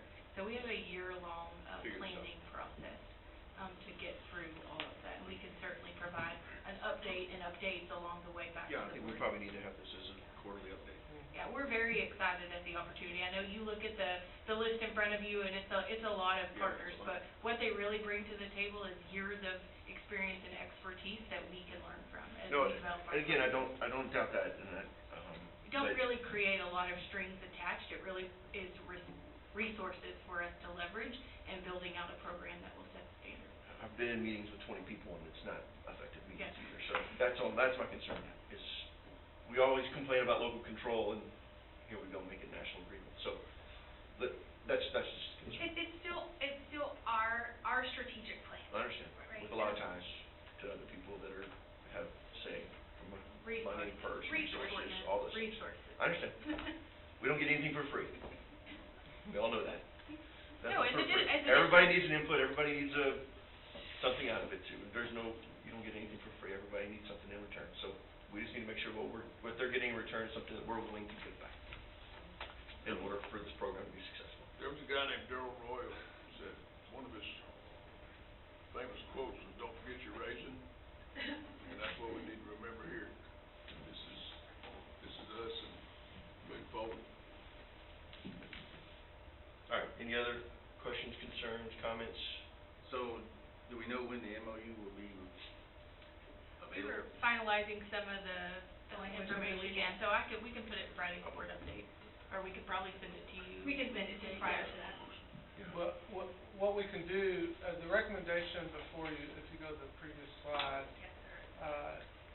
the recommendation before you is to authorize myself to execute the MOU. If you're interested in seeing it, we can pull that recommendation, we can give it to you this week. We actually have a workshop Monday, and we could put it on the agenda for Monday. Y'all wouldn't have to come again. Thank you very much for coming tonight, but you can certainly look at the MOU before you approve it. Or they could look at it before you sign it, if we keep the recommendation as is. Yeah, we can keep the You recommendation. get their approval. The motion I was gonna make would Yeah, be. Just make the motion, don't tell us what the motion is. Yeah, Make the motion. I'm gonna make the motion to approve that the Board of Trustees authorize the superintendent designee to enter into the related MOU with the additional part that the board sees the MOU before it's executed. I think I would like to see the terms and everything that's gonna be on it, and as specific as it can be. I think that's highly important.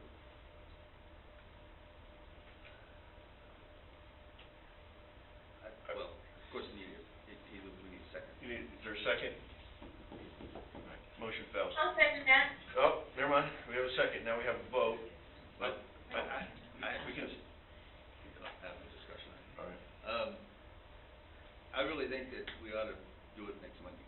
I mean, we can read it, we can understand it, we can see it on black and white. I'm a firm believer in reading stuff. So, that would be my recommendation at this point. All right, so we have a motion, we have a second by Ms. Patty Sayes.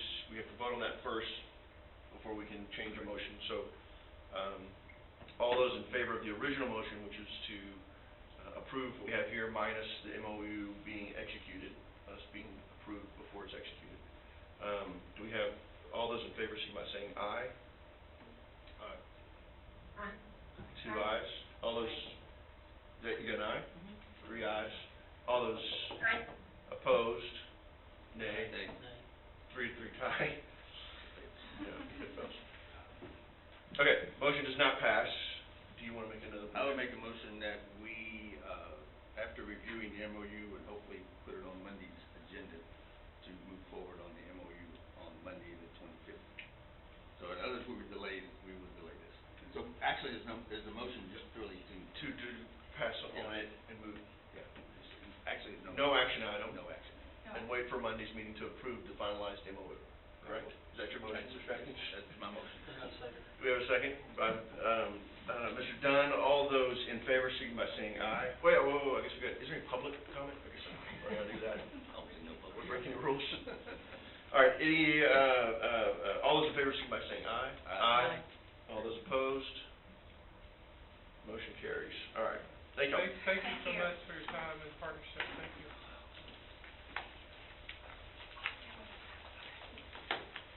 Okay, next action item, early childhood and college career and military readiness student outcome canvas goals. Mr. Cole. Do we want to do a photo? Yeah, but why don't we do a photo? Yeah. While we have, while we have. Mr. McGowan. Yeah, we want to do a photo while we have everybody. We're going to get this done. We want to do a photo. So when we do get it done, we're going to celebrate. Yeah.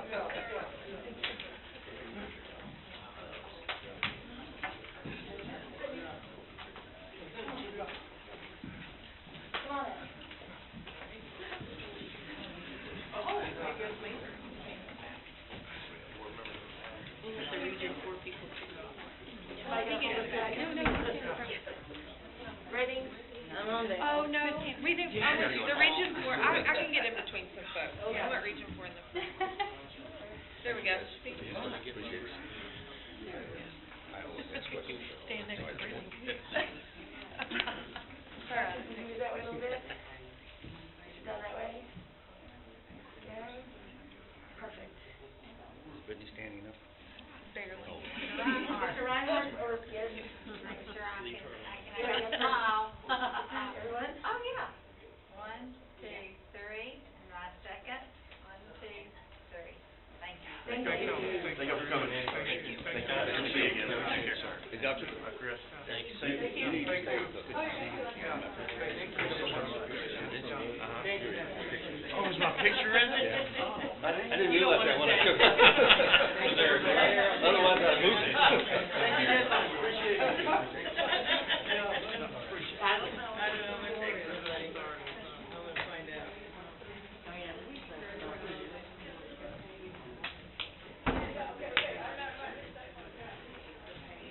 All right, Mr. Cole.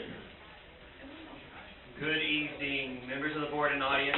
This presentation aligns with Board Policy BAA Legal, the requirements under House Bill 3, the 86th Legislature, and with our district goal, Brazos Support ISD will provide a rigorous and relevant learning experience to ensure that every student will be future ready. Tonight I have the privilege of presenting proposed revisions to the campus student outcome goals that both meet the requirements of House Bill 3 passed by the 86th Legislature and align with our work over the last several years to improve literacy, math, and college and career military readiness at Brazos Support ISD. At our last board meeting, the Board of Trustees updated our district student outcome goals due to the impacts of the COVID-19 pandemic. We saw that at the third grade level, our reading scores did not show a significant decline like the state did. However, our math scores declined significantly, as did the state, though we still surpassed the state by over 15 percentage points. Please keep in mind that as we discuss scores this evening, the targets we are discussing are set at the meet grade level standard. For a child to perform at the approaches level simply means that they have the knowledge and skills needed to, needed to be at the next grade level with support and intervention. The approaches is the minimum passing standard. A student performing at the meets level means that the student has the skills needed for the next grade level with the minimum support needed. Just a reminder that our goals are set at the meets level and not the approaches level. To understand what this looks like, for example, an A for state accountability is equivalent to 90% of students reaching the approaches level, while an A is equivalent to 60% of students reaching the meets level. At the previous meeting, the district early literacy goal was shifted to set the target attainment date for 2026 rather than 2024, while keeping the same rigorous goal for student learning in our district. The same was true of our early numeracy goal. The board is also required to adopt campus goals and targets after input from campus. The recommendation tonight is to maintain the same rigorous campus targets set in an A or above in state accountability, while extending the target attainment date to 2026 for each campus. Specific annual targets and student group targets have been provided in the board book. Plans and strategies are incorporated into both the district and campus improvement plans. The board also adopted a new goal with target date of 2026 for college, career, and military readiness. We did not see the same impact from COVID on college, career, and military readiness. Once again, a 60% here is an A for state accountability. After input from campus administrators, the following represents the recommended targets for attainment by 2026. 65% at Brazos Support High School, 82% at Brazos Wood, and 32% at Brazos Success Academy. A reminder that 60% represents an A in state accountability for Brazos Wood and Brazos Sports. Their targets easily exceed this. Brazos Success Academy is under a different accountability system as an alternative education campus, and this is an equivalently rigorous goal for them. Specific annual targets and student group targets have been provided in board book. Plans and strategies will be incorporated into both the district and campus improvement plans. It is the recommendation that the Board of Trustees approve the early childhood and college and career military readiness and student outcome goals as presented. At At this time, I'd be happy to answer any questions you may have. Are there any questions? Good. Patty, do you have any?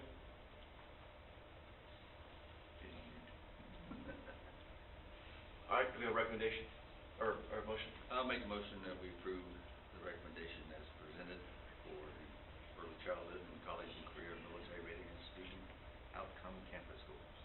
Motion by Mr. Atkins, we have a second. Second by Mr. Reinhardt. Any discussion from the audience? Do I have a motion to approve, or we already have a motion, sorry. All those signify by saying aye. Aye. All those Aye. opposed? Motion carries. Thank you. Hey, Scott, can you ask the guys to speak up a little bit? Yeah, I can hear the speaker, but not y'all at the table very well. I apologize, I think we all may not have our mics on. We'll do better. Thank you. Okay, thank you. D, course offerings, addition, and changes. Oh, nope. No. Sorry, I thought that was a header. 2021 Campus District Performance Objectives, Mr. Redden. Yes, good evening. In compliance with Board Policy BC Legal and in alignment with each district goal, it's my pleasure to present the 2021-2022 District and Campus Performance Objectives for your approval. Copies of the performance objectives are included as attachments in your board book. Each year, the district and each campus is required to create a plan for addressing identified needs. Performance objectives in each plan identify the areas of focus for the coming year, and the Texas Education Code requires that performance objectives be approved by the Board of Trustees annually. District and campus performance objectives are written to align with the 5 BISD goals.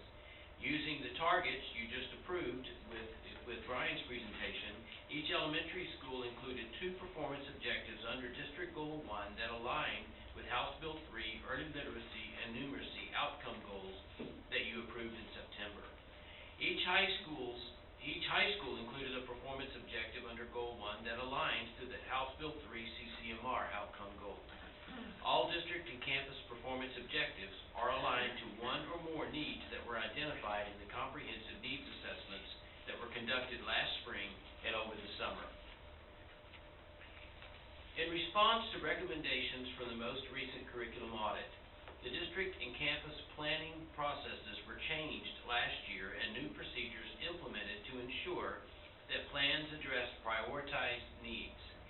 Under Goal 1, district performance objectives address improving early literacy and numeracy skills, closing learning gaps, increasing college, career, military readiness, and the continued implementation of the curriculum audit recommendations.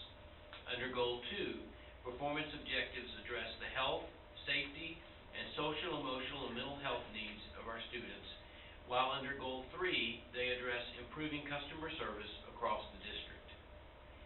Under Goal 4, performance objectives address improving the technology infrastructure, along with supplementally funding the overall instructional program and efforts to close learning gaps. And finally, under Goal 5, performance objectives address staff recruitment, support, development, and retention. Campuses have created fewer and much more focused performance objectives for 2021-2022. Campus performance objectives address improving Tier 1 instruction, closing learning gaps, increasing college, career, and military readiness, ensuring that learning environments are safe and that students' social, emotional, and mental health needs are addressed, increasing parent and family engagement, and developing and supporting staff. It is the recommendation of the administration that the Board of Trustees approve the 2021-2022 district and campus performance objectives. At this time, I'd be happy to answer any clarifying questions you might have. Are there any questions? Liz, Patty? Okay. All right, do we have a motion? Make a motion to approve. Motion by for approval by Mr. Dunn. Second? Second?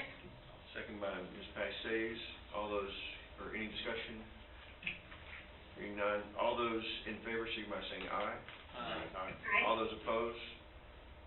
Motion carries. Thank you. Now, the course offerings, addition, and changes. Good evening again. In accordance with EH Local and Brazosport ISD Goal 1, Brazosport ISD will provide a rigorous and relevant learning experience to ensure that every student will be future ready. I am pleased to present the new course requests this evening. These courses have been reviewed by campuses, the Educational Planning Guide Committee, and the District Educational Improvement Committee. There are 4 new courses for approval at the high school level this year. The first 3, computer maintenance, networking, and practicum in information technology, are the remaining courses slated to be offered that will complete the career and technical education program of study in information technology. We anticipate resources for these courses at approximately $5,000 each. Over time, program growth may necessitate the reallocation of staffing to the program. Information technology, or IT, is the hardware side of technology versus the computer programming side, which is more of the software creation. We already have a computer programming program. The final course that was established by the most recent legislative session as an option for the required half credit in economics for graduation. It adds an additional focus of personal financial literacy to economics. However, action is currently required by the State Board of Education to adopt and implement standards before students can take the course.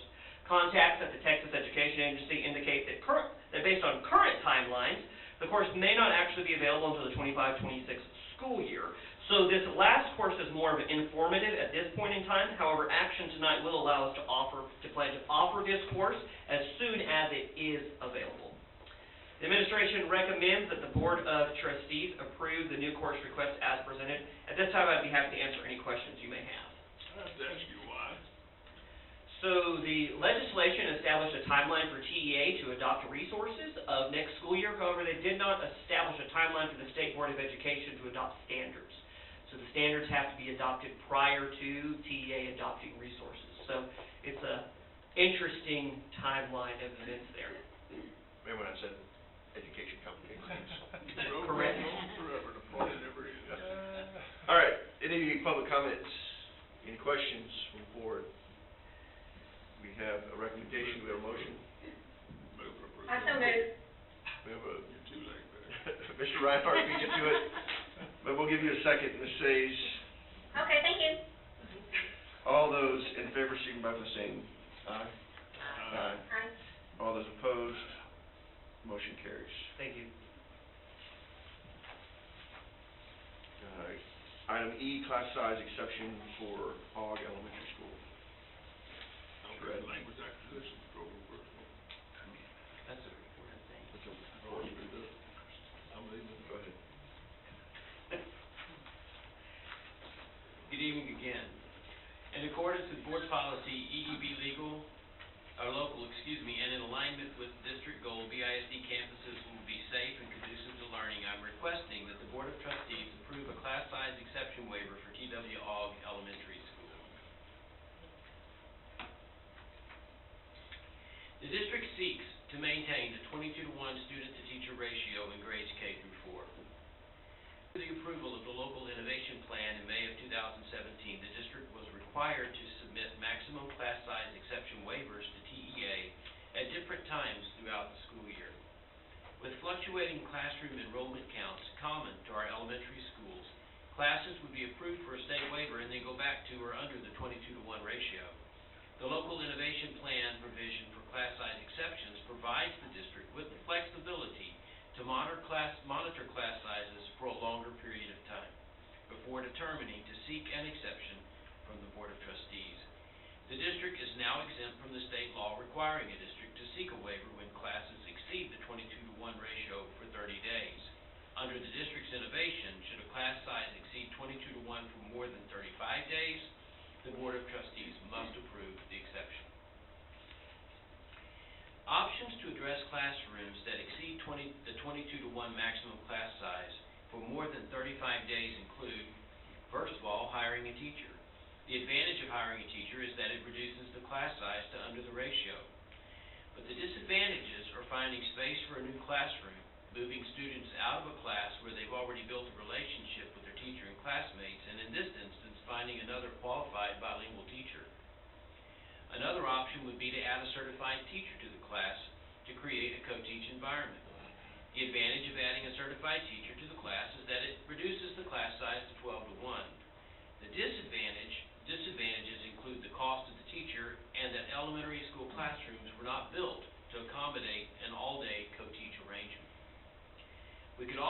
transfer a student who was enrolled by transfer back to his or her home campus or to another campus in the district, but that's not an option for the Ogg classroom, since all of the students in the class are zoned to Ogg Elementary School.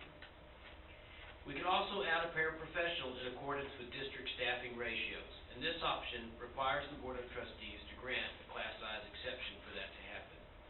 The advantage of adding a paraprofessional is that the teacher remains with the students he or she has been with all year.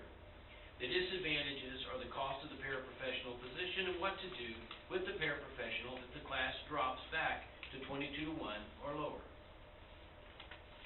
By being accepted from the 22-1 ratio requirement, students are allowed to remain with the teacher and classmates with whom they began the school year, which fosters the continuity and stability needed to support increased student learning. T.W. Ogg Elementary School has a kindergarten bilingual education classroom that has exceeded the 22-1 ratio for 35 days. To address this, a bilingual paraprofessional is currently assigned to the class and will continue in that assignment if the exception is granted by the Board of Trustees. It is the opinion of the principal that continuing with the current instructional arrangement will render the least disruption to student learning. Newly enrolling bilingual kindergarten students are already being transferred to Madge Griffith Elementary School so that the current ratio of 23-1 will not increase. Because of that, the likelihood of the ratio eventually dropping below 23-1 is high. It is the administration's recommendation that the Board of Trustees approve a class size exception for the T.W. Ogg Elementary School kindergarten bilingual education classroom that is currently above the 22-1 class size ratio. At this time, I'd be happy to answer any clarifying questions you might have. Did I hear that there's no room at Ogg? Well, they're full. That one class, it's a single class. Yeah, I'm talking about if we hired another teacher, there's empty classroom, right? Gotta be. Oh, Yes. All right, good. Yes. I misconstrued that in my mind. No. So if we put the pair in there, or we approve putting the pair, he's already there, if it drops below 22-1, does that pair stay? It would be up to the principal to how to use that pair. That pair has been allocated to that campus since the beginning of the year, so it would be up to the principal how to use that pair on campus. They could stay in there or not. That's right. That's important. Clearly already need there, so I'm sure that's clear. Yeah. Any other comments? Any from the public? We have a recommendation. Do we have a motion? Yeah, it's not my favorite, but I'll make a motion to approve classes for TWI. We have a motion by Mr. Atkins. We have a second.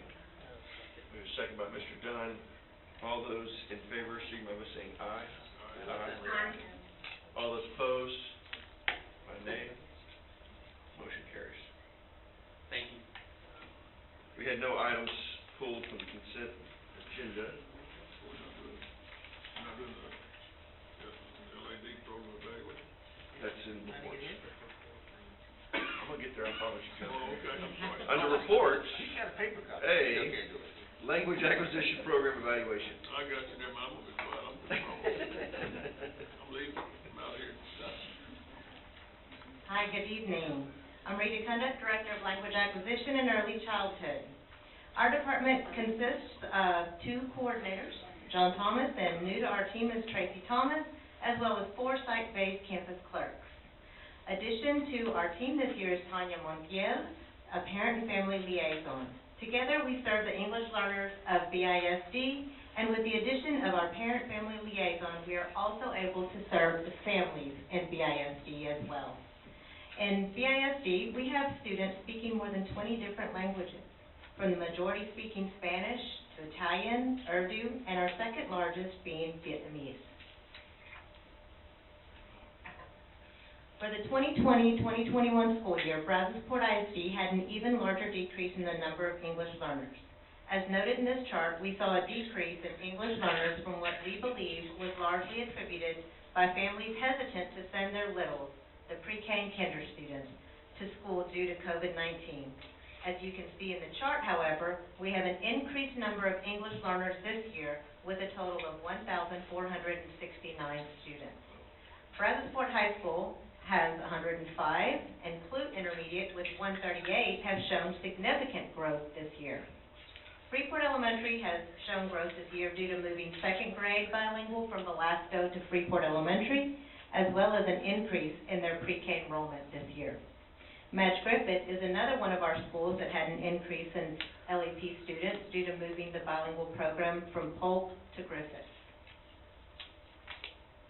Last year, the state went back to the standard exit criteria of utilizing STAR and TELPAS for 3rd through 10th grade students, as noted in this TEA chart. Please note that if students who were receiving virtual instruction chose not to test in either TELPAS or STAR last year, they were not eligible to exit. Interaction with peers and teachers is a major component of language development, and with many of our English learners choosing to learn virtually, students were not able to develop their English language as they normally would in face-to-face instruction. This, along with the state going back to the standard exit criteria of STAR and TELPAS, directly impacted the number of students that exited. As previously mentioned, if students who were receiving virtual instruction chose not to test in either TELPAS or STAR, they were not eligible to exit. You can see here that 19 virtual students opted not to come to school to test in TELPAS and were therefore unable to exit.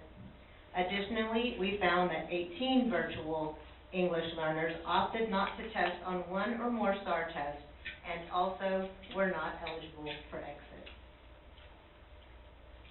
There are many factors that play into exiting. Historically, our elementary schools have less students exit because in Brazosport ISD we offer a transitional late exit bilingual model. The focus of the transitional late exit model is to transfer a student to English-only instruction not earlier than 2 or later than 5 years after the student enrolls in school. Additionally, students in our secondary schools face the task of meeting the tough exit criteria set by the state. However, once students do meet the exit criteria through our monitoring process, we have found that they are very successful long-term. Our campuses are working hard to ensure that our English learners are receiving the necessary language support to both exit and to be future ready. Based on the state assessment data for ELs, BISD will continue to provide the 7 steps to a language-rich interactive classroom training from Sidelets for all schools. The Language Acquisition Department's goal is to train all teachers in 7 steps training to ensure supports are provided to ELs in all classrooms.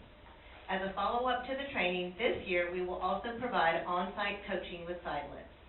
Additionally, we are continuing our efforts to get as many teachers ESL certified and will offer ESL test prep courses and the reimbursement of the teacher certifications again this year. Our department will support our ESL and bilingual teachers through professional learning communities that focus on specific strategies for English learners. An added layer to our campus support has been that of our new position. We added a parent-family liaison and have been working hard to reach as many parents of English learners as possible. Our parent-family liaison has primarily focused on training the parents of English learners in grades 7 through 12th grade, as we have seen this as our greatest need. Lastly, our department will conduct the state-required trainings for all language proficiency assessment committees to ensure compliance with the appropriate identification, assessment and document review, placement, instruction and interventions, collaboration, annual review, assessment, and parental notification of our English learners. This is a report only and no action is required, and I'm happy to answer questions at this time. Liz, do you have any questions? No. Patty, do you have any? No. None? I guess we anticipate seeing those exit numbers. We hope to, yes. Yes.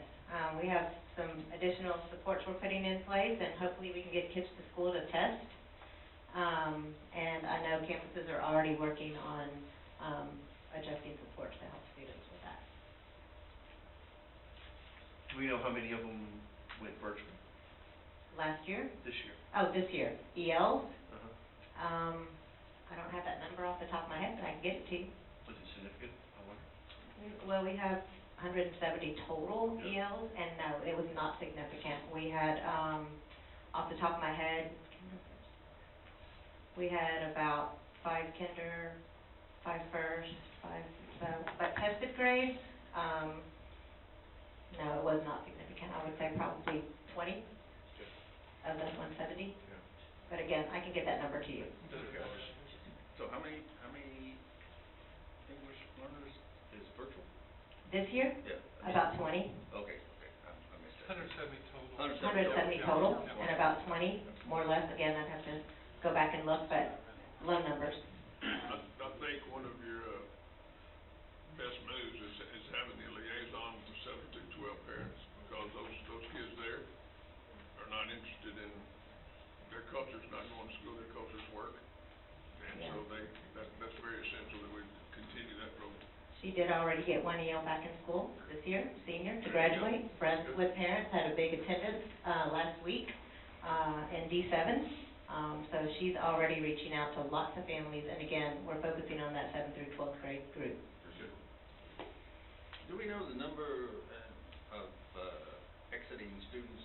Now, of course, they were graded several years back, but what grade are they exiting from? It just depends. I mean, they begin exiting as early as 3rd grade mostly. We've had some 2nd grade, depending, before the committee, they have to meet the exit criteria. But it just depends. I could give you that breakdown by grade level. Yeah, I was be curious to see. But again, the state went from the year we didn't have STAR, we were able to use a language assessment. And across the state, they saw a dip in numbers across the state. I was just on a TETN with TEA the other day, and they have seen that across the state. So we're looking at hoping to get that increase this year.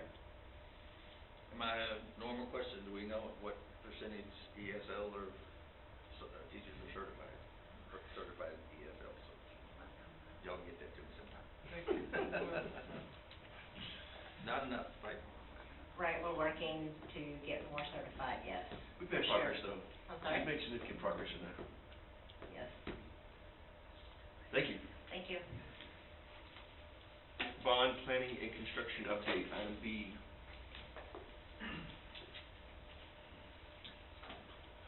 Good evening. The following is in accordance with Board Policy CB Local.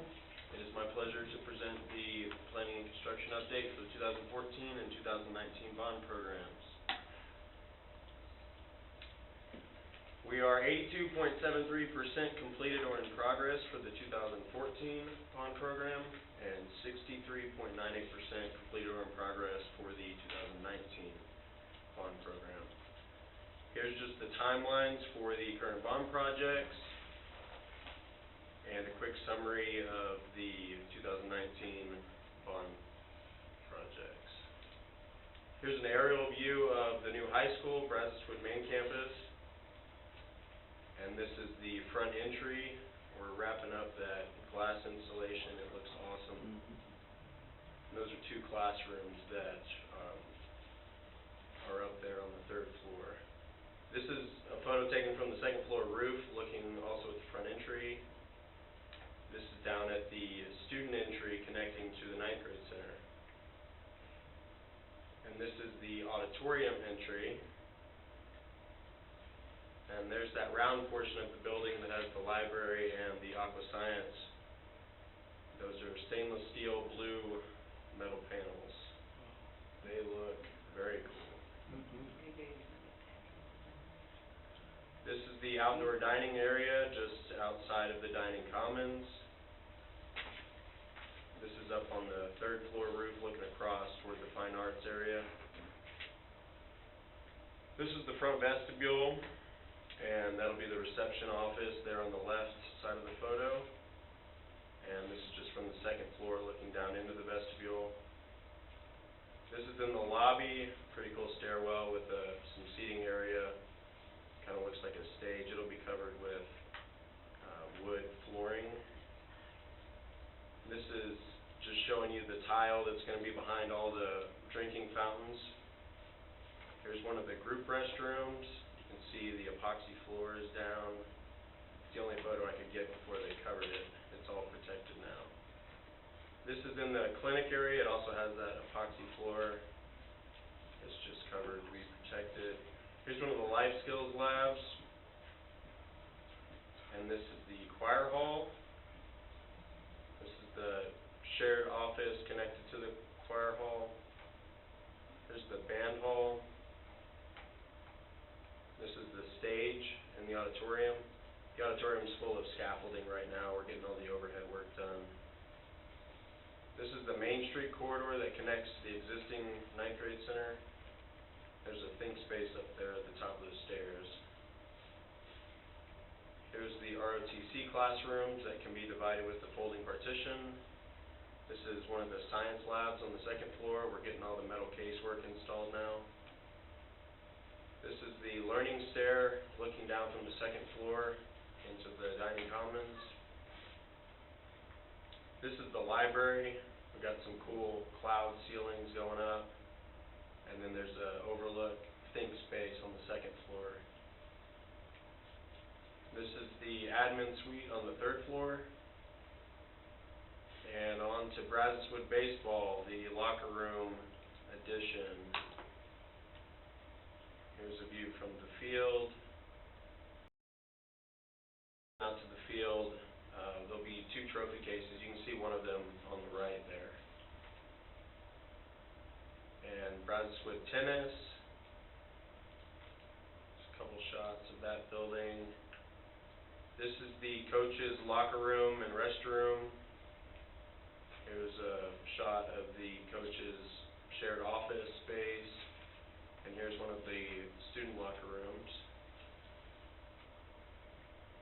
Brazoswood softball now. We've got a booster or concession addition going on behind the existing bleachers. There's a view from inside the concession space. And those are restrooms. This is looking down from the existing bleachers into the new building. And there's restrooms on each side of that building. And then here is on one side of the existing bleachers, we're working on the pad for the bleacher addition. And the new Technology and Resource Center that's going to be in the previous Brazoswood CTE building. We've got the parking lot addition going on right now. This is the front entry. There's a reception office there on the right. This is just down the corridor where our police department will move to. This is the conference room and command center. This is the tech workshop. This is the tech parts receiving area and storage. There's the central receiving warehouse.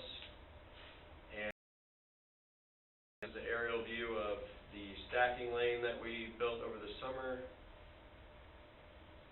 And here's an aerial of Freeport Intermediate. There's the transportation parking lot there on the right.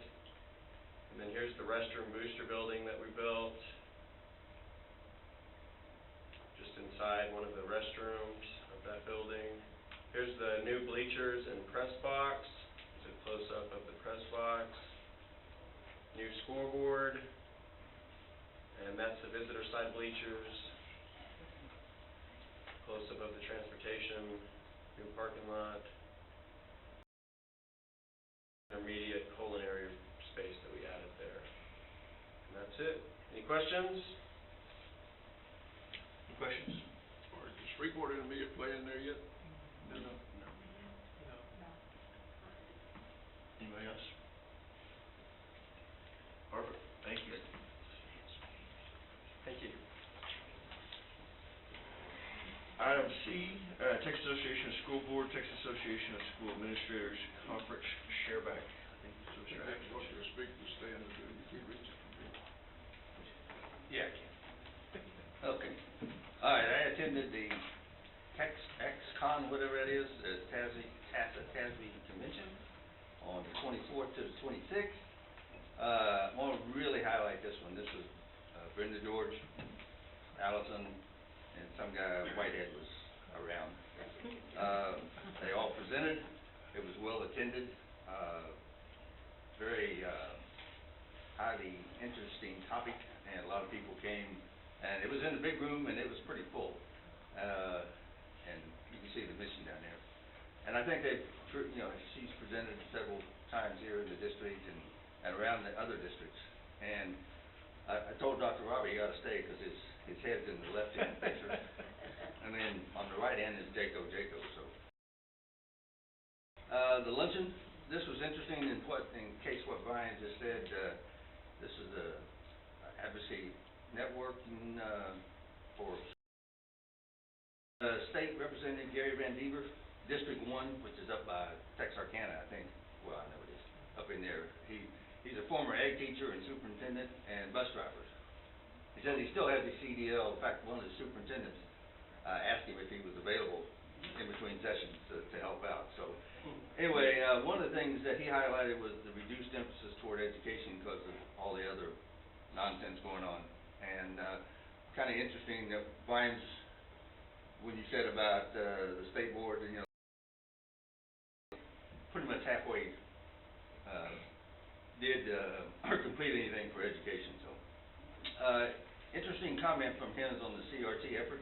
Is that understand what it was and is, and so that's why he was kind of. Anyway, he's going to be somewhere. I think he's going to be with you guys or at the education supporter. So it's good. Yeah, good to hear him. And you got his daughter is a teacher at Bradswood High School. Oh, really? For 5 or 6 years. Yeah. She wanted out of Texarkana.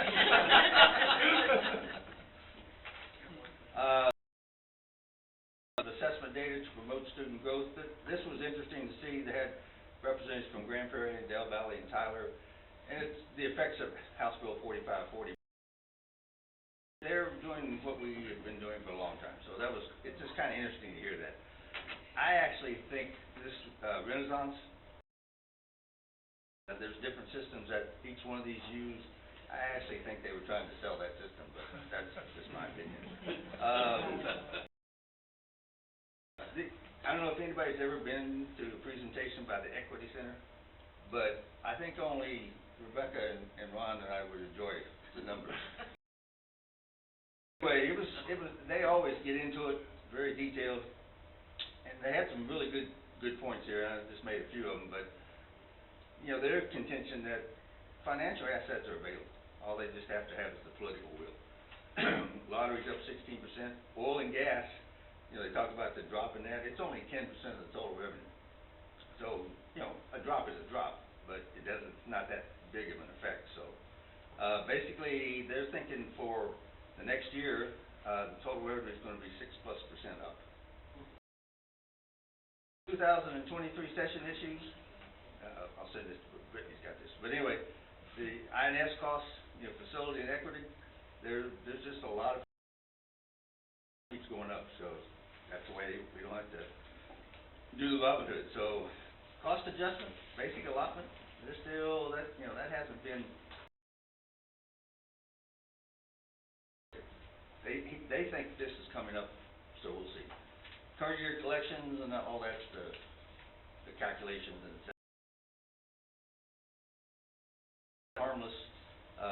It was supposed to be there for 5 years to equalize. It's now in its 31st year.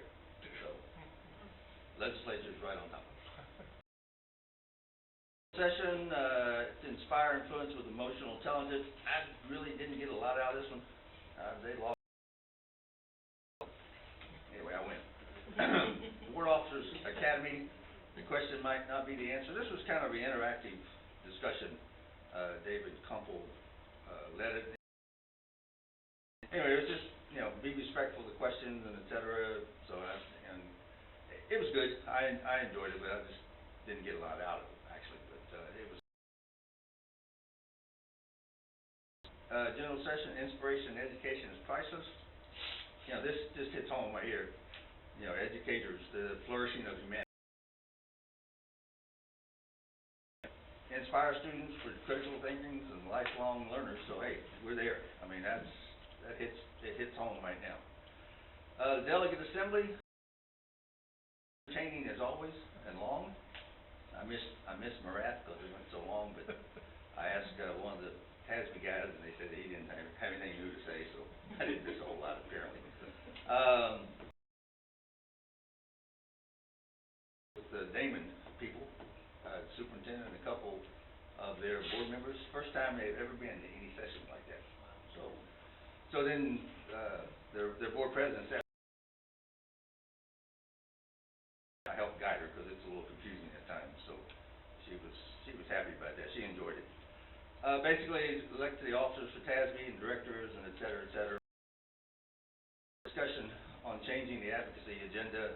There was some minor changes, but really not a whole lot. So most of what was proposed as we did, what, in October, I guess? No, whenever it was we did. So it's pretty much stayed the same. Grassroots meeting. And that up there. It's at Region 4. Addressing systematic racism is so much more storied background. I guess I could, from what I did not know, I learned a lot about that, about some really stories, and at the same time they had to reconstitute 4 schools, and they had incentives for teachers to go to those schools, kind of like, but I think they were. So, they did their equity, diversity, inclusion policy, and that created some more problems, some more discussions. The committee they put together, they reviewed all these, and basically, it's what they should do. All the ones up here are really the ones that, we should be looking at,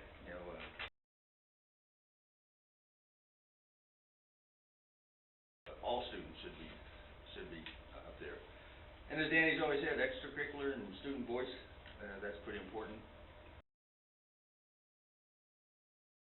The linings, I didn't really understand what we were talking about most of the time in here, but it was, I guess the thing I put it up here is because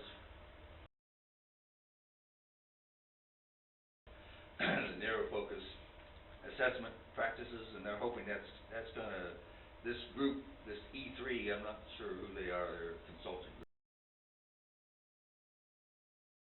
Policies are being looked at more and more, which I don't know. I doubt that. Spotlight on education equity, connecting,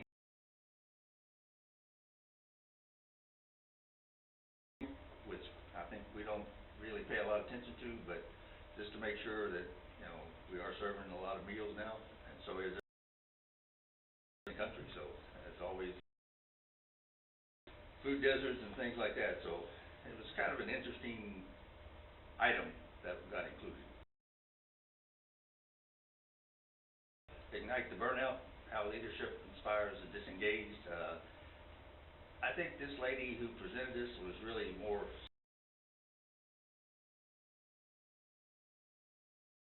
thoughts here, and basically prevention is what I put up here, and for the engagement,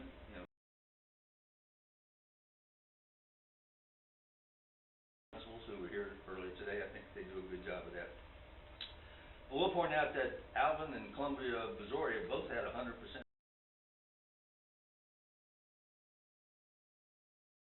things, and he said everybody was here. Really? That's pretty amazing. So, and I ran into the superintendent. So, and then like I said, Damon the first session. So, it was they were entertaining. And the report. Since you guys paid me.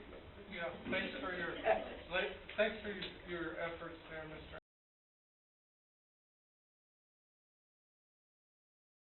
All the work that you put into that. We really appreciate it. Any public comments? All right. I'll start with you. Do you have anything? Off mute.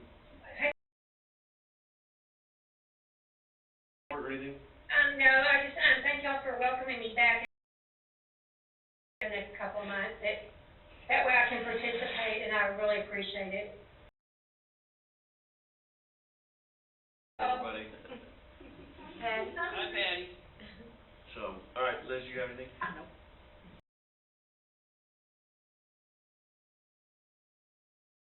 boards is coming up, November 10th, right? 10th.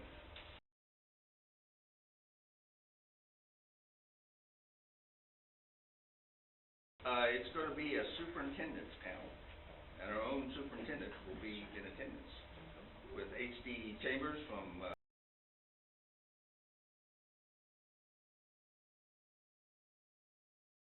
our district.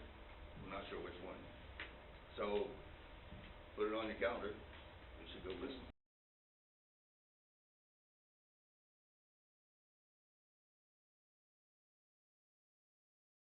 It's a good time. So, and then, like I say, the grassroots is sometime in February. It's not a Wednesday.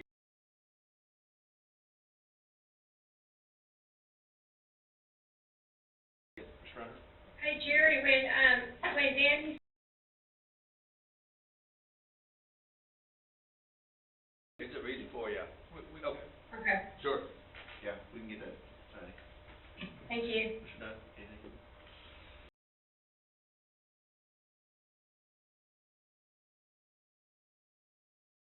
Meeting is scheduled for October 25th, and then our next regular scheduled board meeting will be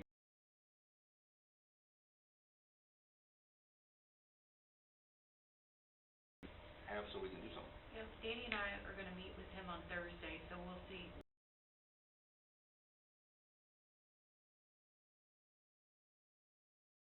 Here in person, so if we need to make any adjustments or tweaks, then we can do that interactively, so with him present. Good. Perfect.